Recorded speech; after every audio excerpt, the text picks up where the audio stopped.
안녕하십니까? 밤새 평안하셨습니까? 기쁜 얼굴로 다시 뵈니까 반갑습니다. 찬양 감사드립니다. 참 준비를 많이 하신 것 같아요. 저희도 좀 이렇게 큰 교회가 저도 좀 다녀보면은 부러운 게 많이 있습니다. 찬양대도 부럽고 또 관현악도 부럽고 그렇게 하고 싶은데 마음은 정말 원이라도 육신이 약하다는 말씀처럼 쉽게 되지 않잖아요. 구성 인원이 있어야 되고 또 재능이 있어야 되고 그러다 보니까 이렇게 큰 교회가 되기까지 얼마나 많은 형제 자매님들이 고생하셨는가 바로 알게 됩니다.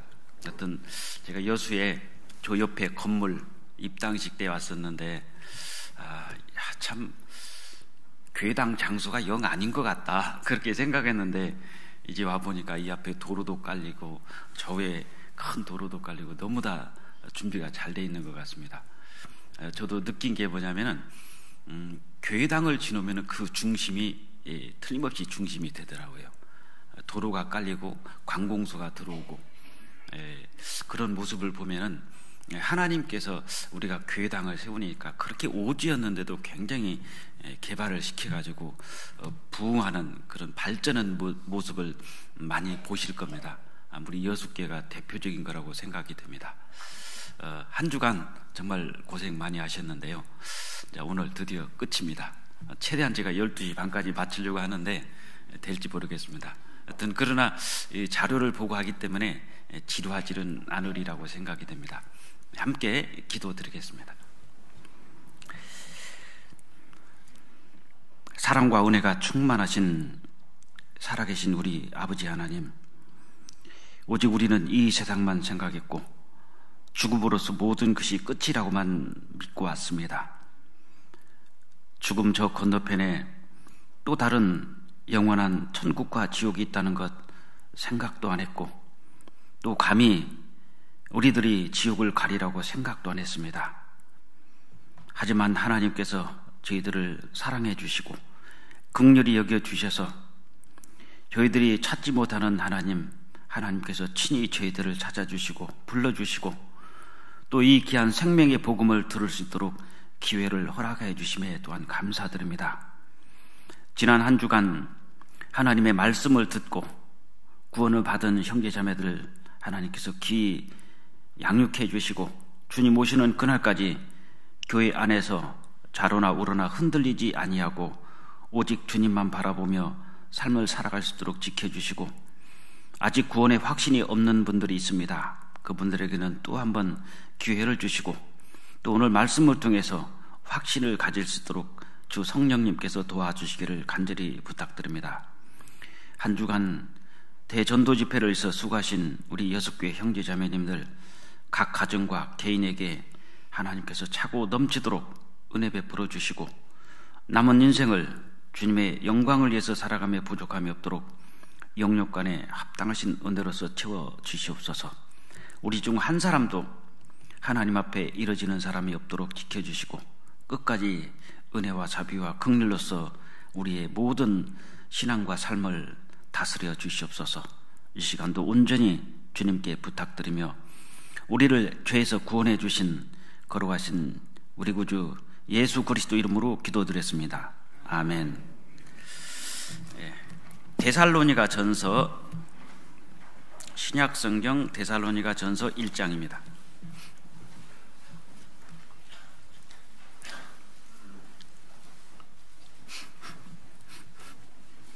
데살로니가 전서 1장 5절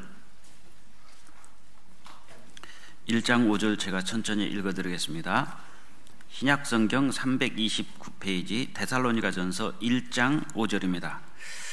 이는 우리 복음이 말로만 너희에게 이른 것이 아니라 오직 능력과 성령과 큰 확신으로 된 것이니 우리가 너희 가운데서 너희를 위하여 어떠한 사람이 된 것은 너희 아는 바와 같으니라.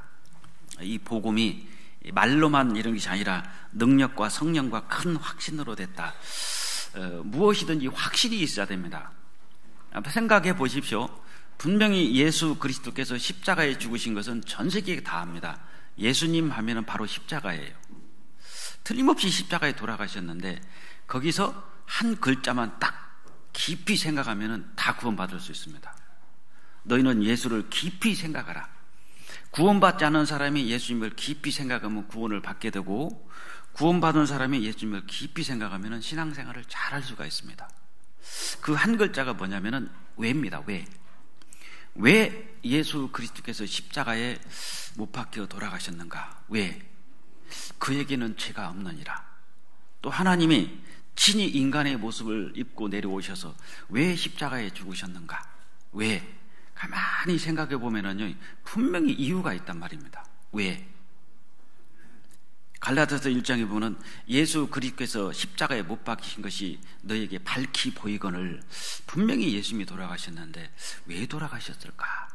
그걸 곰곰이 생각해 보면은요, 필시 틀림없이 십자가에 죽으신 것은 형벌을 받는 거거든요. 로마 시대 당시에 십자가 처형은 너무나 끔찍했기 때문에 로마 사람들은 그렇게 안 죽였답니다. 너무나 죽이는 모습이 잔인하고 끔찍한 거예요. 그래서 로마 시민권을 가지고 있는 사람은 그렇게는 십자가에다 죽이지는 않았대요. 그만큼 십자가 형벌이 무시무시한 것입니다. 근데 왜 예수님께서 십자가에서 그 무시무시한 그 참혹한 십자가를 지시고 왜 죽으셨을까? 가만히 생각해 보면은 이유가 있잖아요. 아, 그렇구나. 예수님께서 보라, 세상 죄를 지고 가는 하나님의 어린 양이로다. 세상의 모든 사람을 죄를 짊어지시고 십자가에서 마지막 죽으시면서 다 이루었다. 구약 성경에 예언돼 있는 구약이 옛 약속입니다. 옛 약속은 하나로 딱 모으면은 하나님께서 죄인인 우리 인간을 구원하러 오시겠다는 약속입니다. 그 약속을 다 이루셨잖아요. 십자가 위에서. 이게 다 이루었다. 두 번째는 또 뭐냐면 보라, 세상 죄를 지고 가는 하나님의 어린 양이로다. 세상 죄를 짊어지시고 그 죄값을 다 이루신 겁니다. 다 갚으셨잖아요. 그럼 이미 2000년 전에 온 인류를 구원을 해놓으신 겁니다. 사실은 다 구원해 놨잖아요. 구원 안 해놓은 사람이 한 명도 없어요. 다 구원해 놓았는데 내가 믿든 안 믿든 이미 구원은 해 놓으셨어요. 그러나 인생을 살아올다가 어느 날, 아, 예수님께서 내 죄를 다 사해 주셨고 내 죄값을 갚아 주셨구나, 참으로 하나님의 은혜를 깨닫는 날이 있잖아요. 그게 개인적으로 구원받는 날입니다. 어제 말씀드린 대로 아버지가 분명히 2억을 갚아 주셨는데 아들에게 소식을 전해주지 않고 말씀해주지 않으면 갚았는데 모른 거예요. 근데 틀림없이 갚아놨거든요. 근데 모르고 있다가 너무나 불안한 나머지 잘못 생각하고 자살해서 죽을 수가 있단 말입니다. 갚아놨는데 왜 그런 극단적인 행동을 했을까? 몰랐기 때문에. 알았다면 어떻게 그 사람이, 그 아들이 죽겠습니까? 더 열심히 살고 아버지의 은혜를 더 깊이 생각하겠죠. 아버지 어떻게 갚으셨냐고. 내가 집도 팔고 차도 팔고 다 팔았다. 그래서 이제 빚 갚았으니까 다시 한번 열심히 살아보라. 그러면 아버지에 대한 그 존경하는 마음과 감사가 더 크지 않겠습니까? 근데 왜 죽냐? 모르니까 그래요. 이미 갚아놨는데. 마찬가지로 2000년 전에 예수님께서 우리 모든 세상 사람들을 다 갚아놓으셨기 때문에 죄 때문에 지옥 가는 사람은 없습니다. 다만 요한복음 16장 9절 말씀에 저에게 죄라 하면 저희가 나를 믿지 아니하며, 안 믿는 그 하나 죄 때문에 지옥 가지 않습니까? 근데 어제 말씀드린 대로 그까지 또 안 믿는다고 무언가가 그렇게 그 죄가 크냐고 하실지 모르지만, 어떻게 그 큰 딸하고 작은 딸 얘기를 말씀드렸잖아요. 엄마가 그 참 정성껏 물건을 싸가지고 택배로 보내주는데 작은 딸은 그 송두리째 그냥 열어보고 그냥 쓰레기통에 다 버렸고, 큰 딸은 그걸 가지고 어머니 은혜를 너무 다 감사한 겁니다. 그럼 작은 딸이 이 택배를 버린 것은 사실상 현금 300만 원하고 나머지 뭐 다 해봤자 한 돈 100만 원 정도 되겠죠. 한 400만 원 정도를 쓰레기통에 버렸는데 사실은 그게 아니라 어머니의 마음과 사랑을 버린 겁니다. 그게 더 큰 거예요. 그 택배를 버린 것보다. 우리가 믿지 않는 죄가 왜 크냐면은 우리가 지은 죄보다 더 큰 것은 하나님의 사랑을 헌신짝 버리듯이 버리는 거 있지 않습니까? 이게 제일 큰 겁니다. 죄 중에서는. 그래서 우리가 뭐 십계명을 범하고 우리가 죄인이기 때문에 죄를 짓고 그 모든 것은 예수님께서 십자가에서 다 죄를 사해놨기 때문에 갚아주셨기 때문에 죄인이 아니라 이제는 의인, 죄가 하나도 없는 깨끗한 의인으로 우리 신분을 바꿔주셨잖아요. 그래서 하나님 앞에 갔을 때는 내가 이 세상에 무엇을 했느냐, 얼마만큼 열심히 살았느냐가 아니라 너 신분이 뭐냐 이겁니다. 신분. 우리가 살아있는 동안에 예수님이 내 죄를 다 갚아주시고 죄인에서 의인으로 우리 신분을 바꿔주셨잖아요. 그 신분을 받고 가야 되는데 이걸 못 받고 가면은 그냥 죄인으로 쓰지 않습니까? 죄인이 갈 곳은 지옥이잖아요. 그래서 그 죄를 다 사함받을 때 우리는 하나님 앞에 의롭다 하심을 받는 겁니다. 너 죄 하나도 없다. 내가 죄를 안 져서 없는 게 아니라 내 죄를 예수님께서 다 갚아주셨기 때문에 죄족부로 말하자면 싹 지워버린 겁니다. 예를 들어서 전과 20범이 있는데 또 한 번 죄를 져가지고 교도소 들어갔는데 불쌍해서 너 나가. 그것은요 그냥 내보낸 것이지 전과 기록이 20범은 남아있잖아요. 전과 기록이. 그러니까 항상 꽁지가 따라다녀요. 저 전과자야. 전과 20범이야. 어디 직장 들어갈래도 신원증명서 띄우니까 전과 20범이네. 항상 따라다니지 않습니까? 그러나 예수님은 우리 죄를 다 사해 주신 것은 전과 기록 모든 것을 말소시켜버립니다. 싹 지우셨어요. 그러니까 죄 꽁지가 안 따라다녀요. 죄 꼬리표가 깨끗하잖아. 뭐야 이 사람 깨끗하네. 아무 잘못도 없네. 그 많은 죄를 지었지만 예수님께서 죄를 싹 갚아주셨기 때문에 죄적부에서 싹 지워져 버렸지 않습니까? 그러니까 우리가 확신을 갖는 게 굉장히 중요합니다. 구원은 해 주셨는데 확신을 못 가지는 사람이 있어요. 어떤 사람은 평생 의심만 하다가 가는 사람이 있습니다. 의심하지 말고 왜 예수님이 돌아가신 거 십자가에 죽으시고 딱 생각해 보면은 그래 예수님이 왜 돌아가셨지? 봐줘. 세상 사람 죄 내 죄를 갚아주시게 돌아가셨어. 그러면 갚아줄 것이 확실하잖아요. 됐다. 그러면 되는데 평생 의심해요. 그 의심하는 분한테 안 믿어진대요. 그래서 제가 그랬습니다. 아니 믿으시라고. 안 믿어진대요. 아니 믿으시라니까요. 안 믿어진대요. 지금 당신이 안 믿으니까 안 믿어지죠. 믿으시라고. 자기가 자꾸 거부하니까 그렇습니다. 그래서 이 말씀대로 성령과 능력과 성령과 큰 확신이 있어야 됩니다. 확신이 있으면 신앙생활이 자신이 있어요. 담대하게 잘 살 수가 있습니다. 근데 제가 만난 어느 지역에 있었는데 그분은 토요일 날 절대 말씀을 안 들어요. 금요일까지만 딱 듣고 안 듣습니다. 자기가 나 준비 안 됐어요. 그리고 토요일 날 안 들어요. 복음을 안 듣습니다. 그리고 다른 교회에서 전도 집회하면은 아무리 멀어도 가요. 가서 말씀 듣다가 금요일까지 딱 듣습니다. 아직 나 정리 안 됐어요. 나 아직 준비 안 됐어. 토요일 날 안 들어요. 그것이 13년입니다. 13년 동안요 복음을 안 들어요. 자기가 하나님이에요. 자기가 진단 잘 해놓고 나 아니야 아니고 계속 안 들어요. 복음을 끝까지. 그러다가 주님 보시면 어떻게 되겠습니까? 정말 비참하잖아요. 그런 사람들이 9,999 곱하기 0이거든요. 왜 진단을 자기가 내리냐고요. 하나님 말씀 앞에 놓고 진단을 병원에 가서 의사 선생님이 아유 할머니 암인데요. 지금 당신 뭐라고 그래서 돈 벌려고 그러지 나 수술해가지고. 나 암 아니요. 말짱한 사람 왜 암이라고 자꾸 암 환자라고 그래. 진단을 할머니가 하냐고요. 의사가 하는 것이지. 의사가 진단을 내려줬으면 암이에요. 그거 받아들이면은 수술을 해야 되겠죠. 선생님 나 수술 좀 빨리 해서 좀 살려주세요. 그게 정상 반응이지 않습니까? 그런데 지금 사람 겁주고 있냐고. 멀쩡한 사람 잡는다고 지금. 내가 무슨 암이 없어 멀쩡한데 암 없어. 자기가 스스로 판단한 겁니다. 진단을 자기가 내립니까? 진단은 의사가 내리는 것이고 이 성경을 통해서 진단은 하나님이 내려주셨잖아요. 너 죄인이야. 너 어머니 있어 없어? 있는데요. 아버지는 있어요. 그럼 너는 아담의 후손이고 너 죄인이잖아. 진단은 하나님이 내려주시는데 자기가 진단을 내려요. 나 아직 안 됐대. 그러니까 복음을 안 듣는데요. 지금도 아마 안 들었을 겁니다. 제가 그 교회를 떠난 지가 6년째예요. 근데 지금도 안 들었을 거예요. 교회 안 나옵니다. 집에서 그냥 고민만 하고 있어요. 잘못하면은 큰 사고 터집니다. 그런 사람들이 좀 깊어지면 100% 우울증 와요. 그것 때문에 고민하다가 안 풀어지잖아요. 잘못하면 극단적인 행동까지도 갑니다. 그러니까 그 진단을 본인이 내리면 안 돼요. 말씀을 듣다 보면은 하나님께서 나라는 존재를 정확하게 가르쳐 주지 않습니까? 그러니까 모르시는 분들은 와서 막 죄인이고 죄 있다고 그러면은 아이고 사람을 막 잡는다고, 멀쩡한 사람을 갖다 놓고 막 죄인이라고 그런다고. 그게 아니에요. 그게 아니라 이미 죄인으로 있었는데 모르고 살다가 하나님 말씀을 들으면서 진단이 정확하게 된 거예요. 아, 내가 죄인이었구나. 하나님 말씀이, 하나님께서 진단해 주시지 않습니까? 멀쩡하게 살다가 건강진단 받으러 병원에 갔더니 암입니다. 사람 잡는 게 아니라니까요.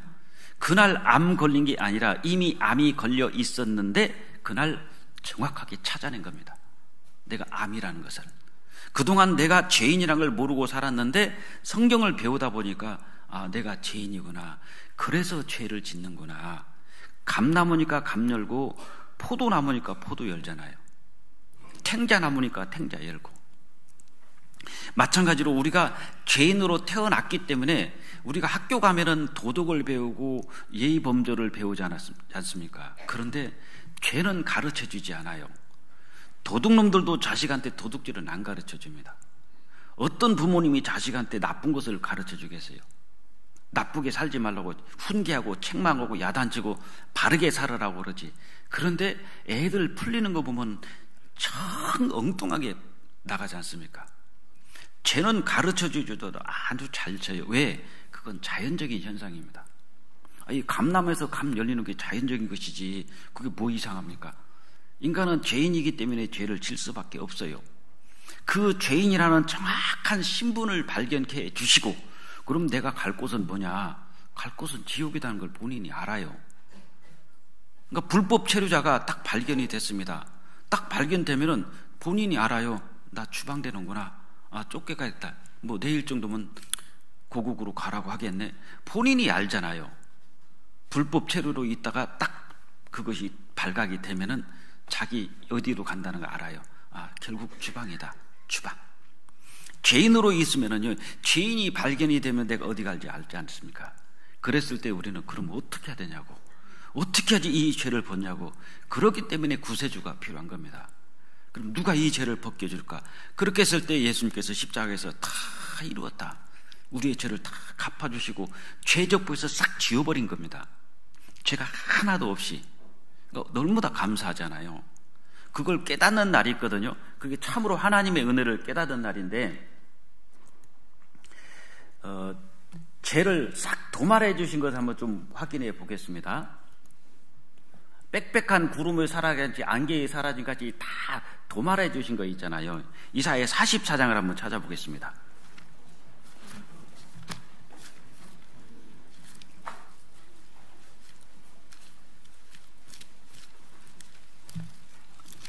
이사야 44장 22절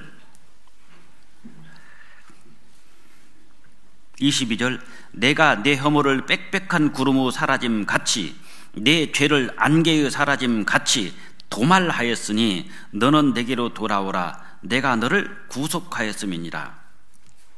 22절은 우리의 죄를 다 도말했다는 것이 이제 이런 뜻입니다. 내가 내 허물을 빽빽한 구름에 사라짐 같이 내 죄를 안개의 사라짐 같이 도말하였으니 너는 내게로 돌아오라. 내가 너를 구원할 구 대신 갚을 속자입니다. 대신 갚아서 구원했다, 그런 뜻입니다. 이것을 예수님께서 십자가에서 싹 도말이라는 것을 이렇게 덮었어요. 이렇게 싹 지운 겁니다. 그러면은 피 밑에는 뭐가 있냐면 죄가 그대로 있어요. 이 새카만 이 바탕 또는 이 글씨를 죄라고 한번 생각해 보세요. 근데 예수님 피로 싹 도말이 지워버린 겁니다. 없잖아요. 이렇게 우리 죄를 싹 하나님 앞에서 지워놨기 때문에 하나님께서 우리 죄를 심판을 안 하시는 겁니다. 근데 우리가 잘못 생각하는 게 있어요. 하나님 앞에 죄적부에서 내가 죄가 지워졌고 도말이 됐는데 누구를 쳐다보냐면 자기 마음을 쳐다본다고요. 자꾸 내가 죄진 거 그대로 있는데 나는 내 마음을 보니까 안 되는 거예요. 마음을 믿지 말고 죄가 지워진 장소는 하나님의 심판대 앞에 죄적부에서 우리 죄가 싹 도말이 됐어요. 그러나 내 속에는 죄가 그대로 있죠. 죄가 용서된 장소가 이 안에서 없어진 게 아닙니다. 내 안에는 죄 그대로 있어요. 죄가 없어진 장소는 하나님 앞에 가면 우리 죄적부에서 예수님께서 그 죄적부에서 우리 죄를 싹 도말해 주셨잖아요. 깨끗한 겁니다. 이 넥타이가 죄라고 한번 생각해 보세요. 그럼 보이지 않습니까? 근데 딱 가르면 안 보여요. 이렇게 덮어주신 겁니다. 그러니까 하나님께서 우리 죄를 못 봐요. 그러나 우리 속에는 죄가 그대로 있어요. 안 보이잖아요. 여러분이 하나님이라면 안 보일 겁니다. 근데 왜 자꾸 의심을 하느냐? 자기가 자꾸 떠들러 봐요. 이렇게 내 안에는 다 죄가 있는데 자꾸 없다고 그러네. 아, 그건 해놔셨구나. 그래도 죄가 있는데 자꾸 자기 속을 떠들러 보니까는 자꾸 그러니까 구원이 안 이루어지는 겁니다. 내 안에는 죄가 용서됐어요. 하나님이 용서하신 거예요. 내 안에는 죄가 있습니다. 죄가 그대로 기억나고 다 있는데 용서된 장소는 하나님 앞에서 용서됐고 하나님 앞에 죄적부가 깨끗이 지워졌기 때문에 하나님께서 심판을 못 하시고 안 하시잖아요. 그러니까 다른 쪽으로 생각하시면 안 됩니다. 내 안에서 죄가 없어진 게 아니에요. 내 안에는 죄가 그대로 있어요. 자, 여기 보세요. 탁 덮어놓으셨잖아요.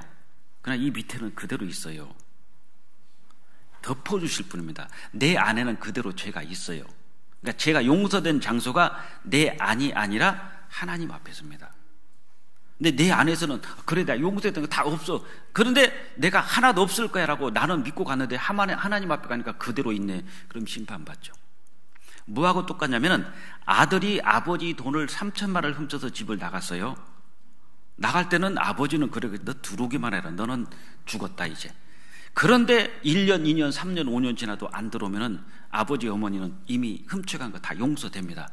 아버지 어머니 앞에서는 용서가 됐어요. 아들은 항상 죄책감을 가지고 있습니다. 못 들어갑니다. 죽었다 깨어나도 집에 못 들어가요. 왜? 죄책감이 항상 있어서. 왜? 자기 안에는 3천만 원 훔친 죄가 그대로 5년 됐는데도 남아있어요. 그럼 죄가 용서된 데가 어디냐? 부모님 마음속에서는 지워졌단 말입니다. 그래서 신문 광고를 냈어요. 들어오라고. 내가 네 죄를 다 용서했다. 엄마가 병이 났다. 들어와라. 그러면은 부모님 마음속에서 용서가 됐으니까 그 마음을 믿고 들어가면 받아줍니다. 그런데 자기 마음을 믿는 거예요. 아이고 우리 아버지가 어떤 사람인데 말로는 저렇게 신문 광고를 했어도 나 들어가면 맞아주고 내가 3천이나 훔쳤는데 우리 아버지가 뭐 전 재산 다 훔쳤는데 그럴 일이 없어. 그건 자기 마음을 믿는 거예요. 그러니까 못 들어가잖아요. 그러니까 내가 내 마음을 믿으면 안 되는 겁니다. 무릇 자기의 마음을 믿는 자는 미련한 자요 그랬습니다. 그래서 죄가 용서된 곳은 하나님 앞에 우리 죄적부가 싹 지워졌고 코베시켜버렸어요. 없어요. 전과자가 아니에요. 모든 것을 싹 지워버린 겁니다. 다만 내 안에는 죄가 있는데 내 마음을 믿는 게 아니라 우리는 하나님의 마음, 하나님의 사랑, 하나님 앞에서 죄가 없어지고 심판을 안 하시는 그것을 믿으면 담대하잖아요. 이 아들이 아버지 진짜 그 신문 광고 내놓고 돌아와라. 엄마가 병났으니까 3천만 원 그거 괜찮아. 다 용서했어. 그럼 아버지 마음을 믿고 들어가면 자랑스럽게 들어가잖아요. 그게 돌아온 탕자입니다. 근데 많은 분들이 자꾸 자기 마음을 떠들러 봐요. 내가 그래도 무슨 죄를 짓는데 이제는 있을 거야. 그러니까 구원이 안 이루어져요. 그래서 빽빽한 구름의 사라짐같이 안개의 사라짐같이 도말은 도배했다 또는 페인트로 탁 도장 공사했다고 그러잖아요. 싹 지웁니다. 벽에 애들이 낙서하면 싹 지우면 깨끗해요. 근데 그 페인트 밑에는요 낙서가 있어요. 벽에다가 애들이 막 매직으로 그림을 그려도 낙서해놨습니다. 도배를 하면 깨끗합니다. 근데 도배지 뒤에는 그대로 매직으로 낙서한 것이 남아있어요. 그러니까 내 안에는 있어요. 다만 하나님께서 심판을 안 하신다는 겁니다. 빽빽한 구름에 사라진 같이 싹 지워졌잖아요. 이렇게 지워놓으셨어요. 하나님 앞에 가면. 하나님 앞에 가면 우리 죄가 다 지워져 있다니까요. 이것을 우리가 이 세상에서 믿고 가야지 가서 믿는 게 아니에요. 믿고 가셔야 됩니다. 요한복음 15장을 또 보겠습니다.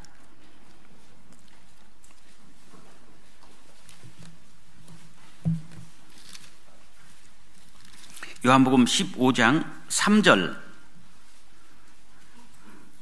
여기는 같이 읽겠습니다. 너희는 내가 일러준 말로 이미 깨끗하였으니 내 안에 거하라. 됐습니다. 너희는 내가 일러준 말로 이미 깨끗하였으니 내 안에 거하라. 이미 깨끗했다는 것은 이 세상에 있는 동안 이미 죄를 사해 주신 것을 믿고 가셔야 됩니다. 근데 가서 보면은 분명히 깨끗해져 있어요. 근데 이걸 안 믿고 가잖아요. 그러면은 가서 믿는 것은 이건 늦는 거예요. 예를 들면 이렇습니다. 어떤 여수에 사는 어떤 할아버지가 비행기를 타고 미국을 가는데 도중에 밥이 나왔어요. 근데 밥을 들었다가 놨어요. 안 먹었습니다. 또 한참 가다가 또 밥이 나왔어요. 들었다가 침만 꼴딱 삼키고 또 반납했어요. 안 먹었어요. 미국 도착해가지고 옆에 있던 청년이 물어봤대요. 할아버지 어디서 오셨어요? 그 여수에서 왔다고. 근데 왜 비행기에서 그 맛있는 밥을 왜 안 드세요? 할아버님? 어르신 왜 안 드시는가? 좀 머리를 극적극적하면서 좀 부끄러운 얘기인데 밥값 좀 아끼려고 그랬어요. 미국 가서 밥값을 아끼려고 안 먹었대요. 그럼 어르신 비행기 표는 있으세요? 아이 비행기 표 여기 있지. 어떻게 비행기 없이 표 없이 비행기를 타? 어르신 이미 비행기 표 안에 이미 밥값 다 지불됐어요. 어디서 알았냐면 미국에서 알았습니다. 미국에서 지불된 걸 알았어요. 밥값 빼줘요 안 빼줘요? 억울해요 안 억울해요? 억울하잖아요. 이미 밥값이 비행기표 안에 지불이 됐는데 이 떠나기 전에 몰랐던 겁니다. 미국 가보니까 뭐야 지불이 됐네? 이미 늦었어요. 똑같은 원리입니다. 이 세상에 우리가 살아있는 동안에 이미 제가 다 갚아줬네? 이걸 믿고 가야 돼요. 근데 안 믿고 하나님 앞에 갔더니 뭐야 이미 다 갚아놓으셨네? 그때 믿으면 돼요 안 돼요? 안 돼요. 마치 이 할아버지처럼 뭐야 내가 밥값 내놓고 밥을 안 먹었네? 이미 밥값이 다 비행기표 안에 들어갔네? 미국 가서 알았어요. 밥값 빼주더냐고요. 억울해서 폴짝폴짝 뛰지. 배고파서 그렇게 먹고 싶었는데 그냥 옆에 쳐다보고 침만 꼴딱 삼키고 왜 밥값 내놓고 그렇게 침만 삼키고 있냐고요. 몰라서 그랬어요. 왜 우리 죄를 다 갚아주시는데 아직도 고민하고 불안해하냐고요. 바로 이 할아버지하고 똑같아요. 그러니까 어리석은 자가요 정말 죄가 되는 게 뭐냐면은 이렇게 가르쳐줘도 몰라. 그게 어리석은 거잖아요. 제가 키가 작아요. 저희 자매가 집사람이 키라고 난데기 똥자루만 해가지고 맨날 저를 약 올리거든요. 제가 키가 167이거든요. 이제 더 줄어들잖아요. 나이 먹으니까. 이제 한 165나 될까 모르겠어요. 제 키가 얼마라고요? 165라고 보세요. 제 키가 얼마라고요? 근데 제 키가 뭘 말고 모르겠는데요. 그런 사람하고 똑같아요. 가르쳐줬는데 모르겠는데요. 전혀 다른 생각하고 있습니다. 그러니까 가르쳐줘도 모르잖아요. 성경에 있는 것을 그 복음을 이렇게 자세히 가르쳐줘도 다른 생각하고 있어요. 나하고 적용을 안 시키는 겁니다. 믿음이라는 것은 성경 사실 플러스 자신의 적용이 있어야 됩니다. 자신을 적용 안 하면 구원하고 나하고 무슨 상관이 있어? 천국하고 나하고 무슨 상관이 있어? 그러니까 구원이 안 이루어지고 그 사람은 구원받기가 어려워요. 이게 내 문제예요. 내 문제. 그래서 이미 깨끗하였으니 내 안에 거하라. 이미 이 세상에 살아있는 동안에 이미 깨끗이 해놨어요. 믿고 가야 돼요? 가슴이 돼야 돼요? 그게 맞잖아요. 근데 교회 다니면서 물어보세요. 열심히 하고 새벽기도 나가고 주일제단 쌓고 열심히 하면은 하나님 앞에 가면은 용서해 주실 거야. 이분들은 구원해 주실 것을 믿습니다. 그건 구약시대의 사람들이 예수님이 오셔가지고 우리 죄를 갚아주시고 구원해 주실 거야 미래형이었어요. 우리 시대는 이미 예수님이 2000년 전에 구원해 주신 것을 믿는 거예요. 니을과 니은이 천국과 지옥입니다. 그렇게 엄청난 차이가 있습니다. 우리는 구원해 주신 것을 믿는 거예요.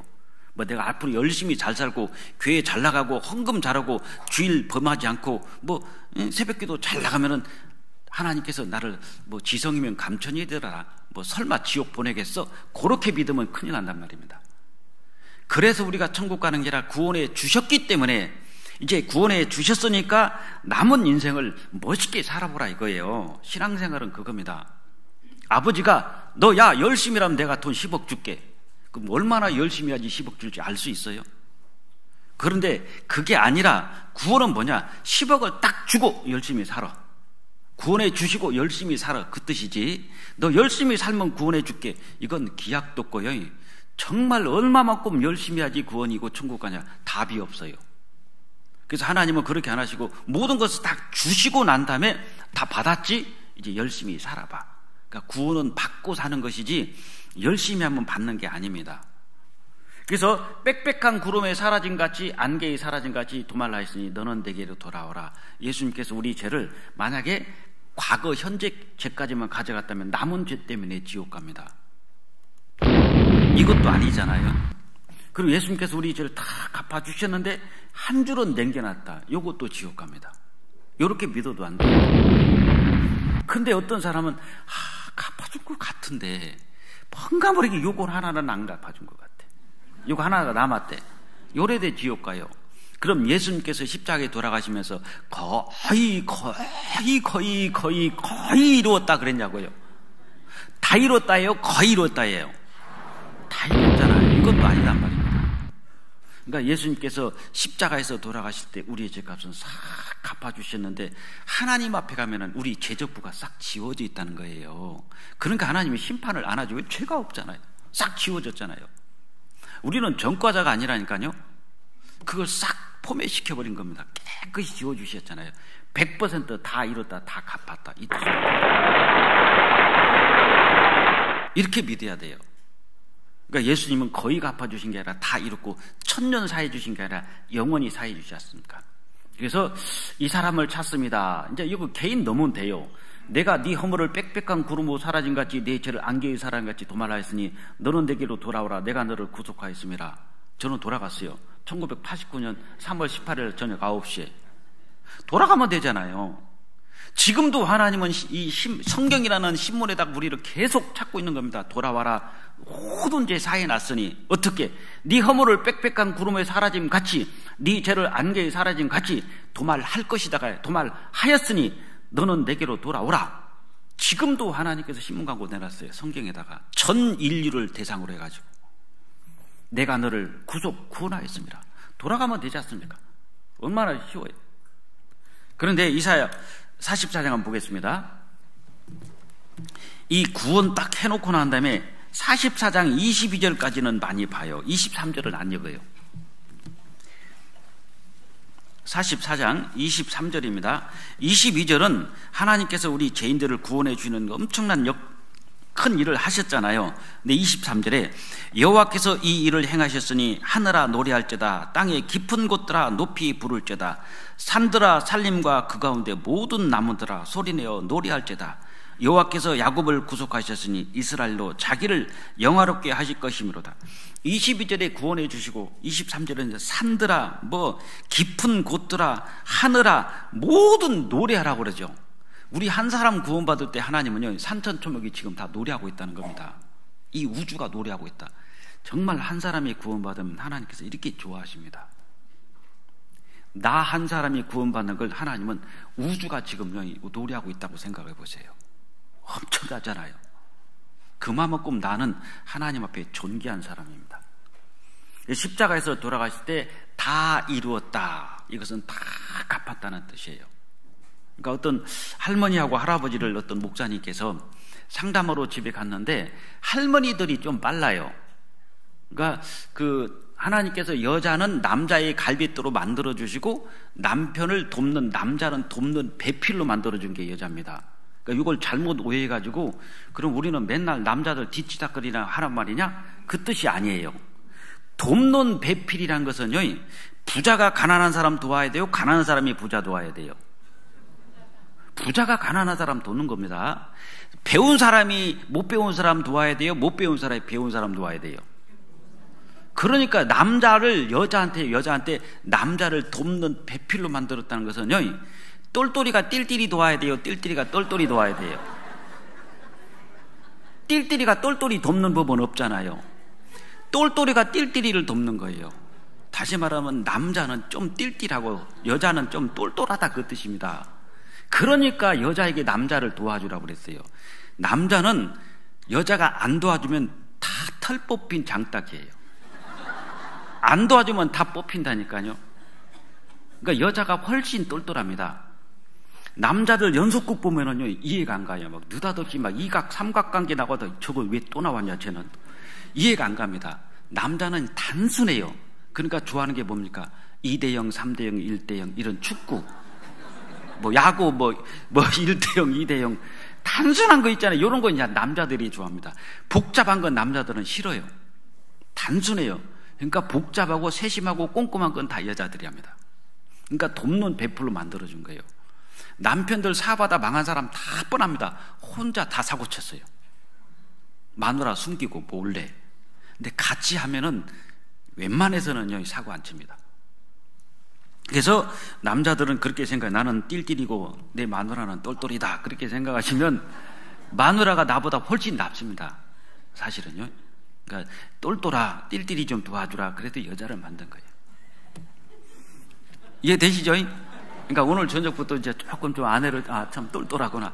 나는 띨띨이야. 그러니까 항상 물어봐야 돼요. 응? 이거 하면 어떨까? 하고 아내한테 물어보고 그거 아닌 것 같은데 그러면 좀 생각해 보셔야 됩니다. 그냥 혼자 막 내가 말하면 그냥 들어야 돼. 그게 아니라 혼자는 안 돼요. 그래서 아담이 혼자 있으니까 하나님께서 그 띨띨이 아담에게 똘똘이를 딱 붙여가지고 좀 도와주라. 근데 너무 다 똘똘해도 문제예요. 적당히 똘똘해야지. 너무 다 똘똘하면 또 남편을 또 가지고 또 놀려고 그러잖아요. 그럼 안 되고 적당히 똘똘하면 좋아요. 그래서 우리의 죄를 다 갚아주신 것을 구원의 완전성, 완전히 갚아줬다. 그 다음에 구원의 안전성이 있어요. 안심하라는 겁니다. 안심. 그게 뭐냐면은 사람들이 정말 내가 구원받았나, 천국 갈 수 있나 자꾸 의심하니까 이건 안전성입니다. 안심하라 이거예요. 요한복음 10장 28절 29절 내가 저에게 영생을 주노니 영원히 멸망치 아니할 터이요. 영생을 주노니 영원히 멸망치 않는다고 하나님 약속하셨는데 왜 자꾸 우리가 의심하죠? 하나님은 영원히 멸망치 않는다. 또 저희를 내 손에서 빼앗을 자가 없느니라. 저희를 주신 내 아버지는 많이보다 크심에 아무도 아버지 손에서 빼앗을 수 없느니라. 그렇죠. 하나님께서 내 손에서 빼앗을 자가 없다. 하나님께서 우리를 구원해 주셨는데 마귀가 우리를 뺏어가면은요, 하나님은 마귀만 또 못하잖아요. 근데 하나님은 마귀한테 뺏깁니까 우리를? 뭐 구원받고 잘못 살면 지옥 간다. 그건요 완전 이단교리입니다. 구원받고 잘못 살면 지옥 간다. 저희를 내 손에서 빼앗을 자가 없느니라. 이렇게 말씀하셨는데 구원받고 잘못 살면 지옥 간다. 그럼 하나님께서 마귀한테 뺏기는 거예요. 하나님의 자녀를. 그럼 마귀가 더 능력이 있지. 그건 말이 안 되는 겁니다. 그건 잘못된 거짓이에요. 내 손에서 빼앗을 자가 없느니라. 저희를 주신 내 아버지는 많이보다 크심에 아버지 손에서 빼앗을 수 없느니라. 이중 삼중고 탁 열쇠 채워놨잖아요. 절대로 못 뺏어간다. 근데 여자분하고 남자하고 똑같이 말씀을 들으면은요, 여자가 먼저 깨달아요. 남자가 좀 늦어요, 사실은. 그러니까 좀 띨띨해서 그런 것 같아. 그리고 집안에서 남자가 먼저 구원받으면 아내 구원받기 참 어렵습니다. 먼저 여자가 구원받는 게 제일 좋아요. 여자가 아내가 구원받으면 남편 애들까지 다 전도합니다. 근데 남편이 구원받으면 여자들이 띨띨이가 나보다 똘똘한 척하네. 그 다음부터요 밥도 안 먹고 친정으로 보따리 싸서 가고 엄청난 단식을 하고 막 투쟁하는데 거기서 지면은 지옥, 가족 다 지옥 갑니다. 그걸 이겨야 돼요. 여자가 하늘 품으면 온유래도 소리가 내린다고 하는 말이에요. 그러니까 남편이 구원받으니까 여자들이 굉장히 거세게 나오더라고요. 거의 10중 8구 남자들은 무너지더라고요. 여자들은요 때릴 때면 때려부르고 한번 네가 아무리 해봐라 내가 무너지는가. 여자분들은 믿음이 확실합니다. 그래서 이 할머니 할아버지를 이 목사님이 상담하니까 할머니가 확실히 구원받았는데 할아버지가 모르는 거예요. 아무리 설명해도 할아버지가 이해를 못하니까 할머니가 답답하니까 목사님 내가 한번 해볼까요? 그러니까 이제 똘똘이가 나선 거예요. 띨띨이한테 내가 한번 해볼게요. 그러면서 이제 이 똘똘이 아주머니 할머니가 영감 봐봐. 이제 옛날 죄를 묵은 쌀 해가지고 묵은 죄, 앞으로 지을 죄를 햅쌀 해가지고 햇죄 이런 식으로 설명한 겁니다. 영감 봐봐. 이게 우리 묵은 쌀이 있잖아. 묵은 쌀은 옛날 거잖아. 햇쌀은 오래 하고 이제 남은 거고 묵은 죄, 햇죄도 가져가고 묵은 죄도 가져가고 햇죄 묵은 죄를 해도 못 알아들어요. 그러니까 조금 띨띨해서 그래요. 그러니까 이놈도 가져가고 저놈도 가져가고 그래도 못 알아들어요. 그래서 할머니가 당신 고스톱이잖아. 싹쓸이 했다 했어요. 싹쓸이. 그러니까 할아버지가 탁 깨닫더래요. 아, 싹쓸이는 해봤거든요. 고스톱 치면서 싹 하나도 없네. 싹쓸이 했다 그 소리요. 그러니까 할아버지가 아 됐다 그러면은 거기서 깨닫더래요. 목사님도 못 했는데 할머니가요 탁 했어요. 이게 실화입니다. 실화. 그러니까 싹쓸이 했다 싹 도마래고 다 가져갔다는 것은 싹 쓸어 갔다는 겁니다. 청소기 가지고 그냥 쫙 빨아들여 가지고 하나도 없이 해놓은 거예요.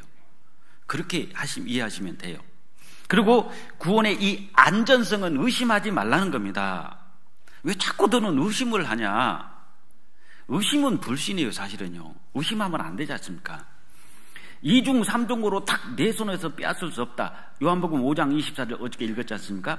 내가 진실로 진실로 너에게 이르노니 내 말을 듣고 또 나 보내신 줄 믿는 자는 영생을 뭐라고요? 얻었고. 사람 소원이 뭐냐고요? 오래 사는 것, 장수, 영원히 사는 것이 소원이잖아요. 우리가 이걸 믿을 때 영생을 주시는 겁니다. 우리가 알든 모르든 이미 영원한 생명을 주신 거예요. 주시는 분은 하나님입니다. 안 보이는데요. 영원한 생명이 보입니까? 천국 가서 영원히 살 수 있는 그 하나님께서 영생을 주셨다니까요. 심판에 이르지 아니하나니 심판 안 받지 않습니까? 한 번 죽는 것은 사람에게 정하신 것이요 구에는 심판이 있는지 심판 안 받죠. 사망에서 생명으로 옮겼느니라. 천국으로 옮겨놨으니 안심하라는 거잖아요. 이게 구원의 안전성입니다. 골로새서 1장 13절 같이 읽겠습니다. 그가 우리를 흑암의 권세에서 건져내사 그의 사랑의 아들의 나라로 옮기셨으니 옮겨놨잖아요. 그러니까 천국으로 이미 주민등록 태거 다 옮겨놨으니까 우리는 이 사만 가면 되는 겁니다. 그러니까 안심하라고 옮겨놨다. 확실하잖아요. 이사야 43장 25절에도 나 곧 나는 나를 위하여 내 허물을 도말하는 자니 네 죄를 기억지 아니하리라. 하나님께서 우리 죄를 기억지 않는데 꼭 사람이 기억을 해요. 하나님, 나는 네 죄를 기억 안 한다니까. 근데 왜 너는 자꾸 네 죄를 기억하고 있냐? 그러니까는 하나님 말씀을 믿으면 안전한데 자꾸 자기를 생각하고 기억하는 겁니다. 하나님은 우리 죄를 기억지 아니하시는 거예요. 히브리서 10장 17절 18절에도 또 저희 죄와 저희 불법을 내가 하나님이 다시 기억하리라가 아닙니다. 기억지 아니하리라. 기억지 아니하리라. 기억지 아니하리라. 기억 안 하지 않습니까? 하셨으니 이것을 사하셨은즉 모든 죄를 사하셨은즉 다시 죄를 위하여 제사 드릴 것이 없느니라. 짐승은 매년마다 지냈지만 예수님이 한 번만에 영원히 싹 갚았으니까요. 두 번 다시 갚을 필요가 없잖아요. 죄를 위해서 다시는 제사 드릴 것이 없느니라. 요한복음 14장 6절에도 예수께서 가라사대 내가 곧 길이요 진리요 생명이니 나로 말미암지 않고는 아버지께로 올 자가 없느니라. 요거 믿는 게 구원이잖아요. 이 사망에서 생명으로 어떻게 건너갑니까? 다 퐁당퐁당 다 빠지지. 그런데 예수님께서 내가 꼭 길이고 진리고 생명이다. 사망에서 생명으로 가는 십자가로 길을 쫙 열어주시지 않습니까? 그래서 우리가 어떻게 합니까? 예수님께서 천국으로 사망에서 생명으로 들어가는 길을 십자가로 열어주신 거예요. 그래서 예수님께서 내 죄짐을 대신 담당하고 죽으셨구나. 내 죄값을 다 갚으셨구나. 그럼 난 죄에서 심판에서 해방이구나. 예수님 감사합니다. 그러면 됐지. 뭐 화끈하고 뭐가 와닿지가 않네요. 그럼 어떻게 해야 됩니까?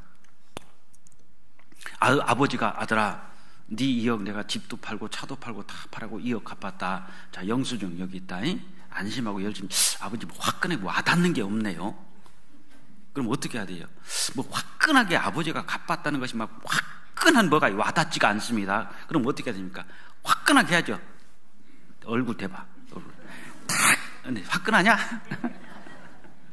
그건 감정이에요. 갚아주셨다는 선언을 들었을 때 아 갚으셨구나. 그게 해방이지 않습니까? 근데 이 제3의 구원이라고 그랬잖아요.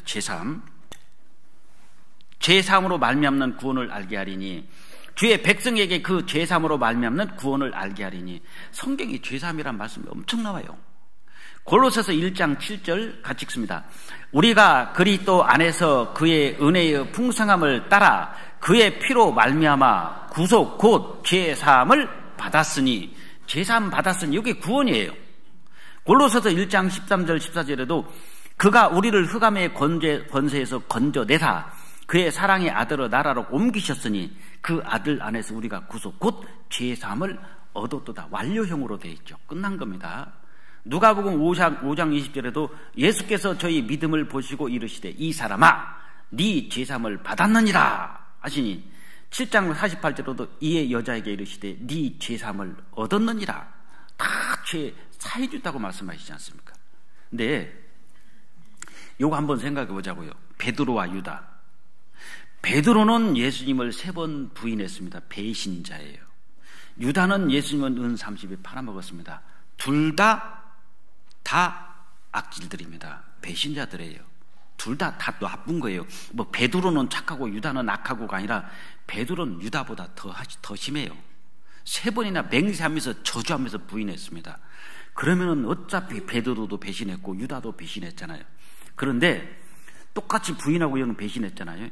근데 유다는 지옥 같고 베드로는 천국 같단 말입니다. 이 차이가 뭐냐 이거예요. 똑같은 부인하고 배신자인데 둘 다 주님 배신자인데 어떻게 베드로는 천국 가고 유다는 지옥 갔느냐, 이유를 한번 생각해 보자는 겁니다. 자, 유다는 어떻게 했냐, 예수님이 팔았어요. 잡혀가시는 겁니다. 그러니까 어떻게 했냐, 그 잡혀가는 모습을 보고 밖에 나가서 목매달아서 자살했어요. 유다는 예수님께서 죽고 부활하실 때 기다린 게 아니라 예수님이 잡혀가실 때 뒷모습 쳐다보고 확인 못하고 자기 죄를 예수님이 갚으셨다는 것을 확인하고 죽었어요? 확인 못하고 죽었어요? 그렇죠. 확인 못하고 죽었습니다. 그러니까 믿고 죽었어요? 못 믿고 죽었어요? 못 믿고 죽었죠. 그러면은 예수님이 베드로 죄 갚아줬어요? 안 갚아줬어요? 유다는 세상 죄를 지고 갈 때 가로치고 유다 제외 그랬습니까? 다 이루었다 가로치고 유다 빼놓고 이런 거 아니잖아요. 다 이루시고 세상 죄를 짊어지고 가실 때 베드로 죄, 유다 죄 다 갚아놨어요. 근데 왜 유다가 지옥 가느냐? 유다는 성질이 급했습니다. 하루 듣고 그만둔 사람이 있잖아요. 그분이 유다예요. 금요일까지 죄 말씀 듣고 토요일날 안 나오잖아요. 그분이 유다입니다. 유다는 자살했기 때문에 예수님이 자기 죄를 갚은 것을 확인 못하고 믿지 못하고 죽었으니까 지옥이에요. 이해되셔요? 자, 그럼 베드로는 왜 천국 가냐? 베드로는 자살 안 했습니다. 예수님 팔고 어디 가냐? 고향으로 고기 잡으러 갔어요. 기다렸습니다. 예수님께서 죽고 부활하시고 베드로가 예수님 찾아간 게 아니에요. 예수님께서 베드로를 찾아갔습니다. 네가 나를 정말 사랑하느냐? 내가 주를 사랑하는 줄 주께서 아시나이다. 3번 얘기를 하지 않습니까? 베드로는 예수님께서 자기 죄를 갚아주신 것을 확인했습니다. 기다렸어요. 확인하고 죽었죠. 그러나 믿고 죽었잖아요. 유다가 뭐하고 똑같냐? 아까 그 할아버지하고 똑같은 겁니다. 하나님 앞에 갔더니 세상에다가 예수님 팔아먹은 죄까지도 다 갚아놓으셨네. 근데 유다는 믿지 못하고 미리 죽어버렸지 않습니까? 믿지 못하고 죽은 거예요. 베드로는 기다리고 확인하고 믿고 죽었지 않습니까? 이 차이예요. 다시 말하면 여기서 우리 믿는 사람은 똑같이 어차피 우리는 베드로나 유다나 예수님 앞에 다 죄인들이고 배신자들입니다. 근데 여기 앉은 우리는 믿고 확인하고 믿는 사람이니까 베드로 쪽에 속한다면 저 바깥에 있는 사람들은 갚아놨는데 모르고 있다가 죽으면 유다하고 똑같은 거예요. 근데 여기 앉아있는 우리 중에서도 유다와 베드로가 또 있습니다. 앉아있는 우리 중에서도 확인하고 믿고 있는 사람은 베드로처럼 천국하고 베드로가 되고, 앉아있으면서도 끝까지 나는 믿지 못해 끝까지 거부하는 사람은 유다처럼 결국은 뭐냐? 죄를 갚아놨는데도 지옥 가는 겁니다. 억울해요? 안 억울해요? 지옥 가면은 알아. 이제 하나님 앞에 갔을 때 가슴을 찢어요. 그래서 슬피 울며 이를 갈미 있으리라. 그래서 베드로도 부인하고 유다는 배신했지만 왜 유다가 지옥 가고 베드로가 천국 가느냐? 믿지 않는 모든 사람이 유다에게 해당됩니다. 유다 같은 사람이고, 그리고 베드로 같은 사람 여기 있는 우리예요. 우리는 이 사실을 받아들이고 믿고 확인했지 않습니까? 근데 있는 우리 중에서도 끝까지 믿지 않는 사람이 있다니까요. 그 사람은 유다처럼 갚아놨는데 확인 못하고 지옥 가는 사람처럼요. 갚아놨는데 안 받아들여요, 본인이. 그러니까 어쩔 수 없습니다. 그리고 구원받은 날짜는 어제 말씀드릴 거예요. 내용이 좀 많은데 그냥 넘어가도록 하겠습니다.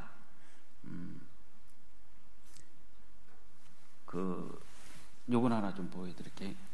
구원받은 그 그림자들이 있어요. 그림자, 구원의 그림자. 어디 갔나?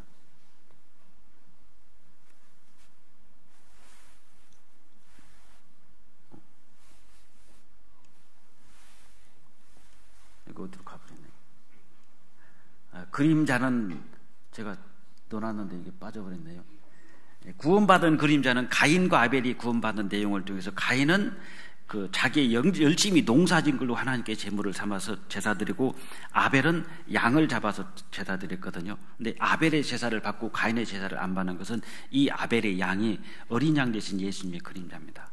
그 다음에 애굽에서 나올 때 6월절 어린 양도 예수님의 그림자예요.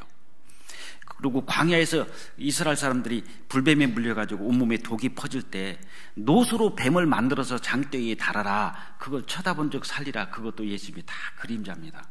그러니까 민수기 21장을 한번 보겠습니다. 이건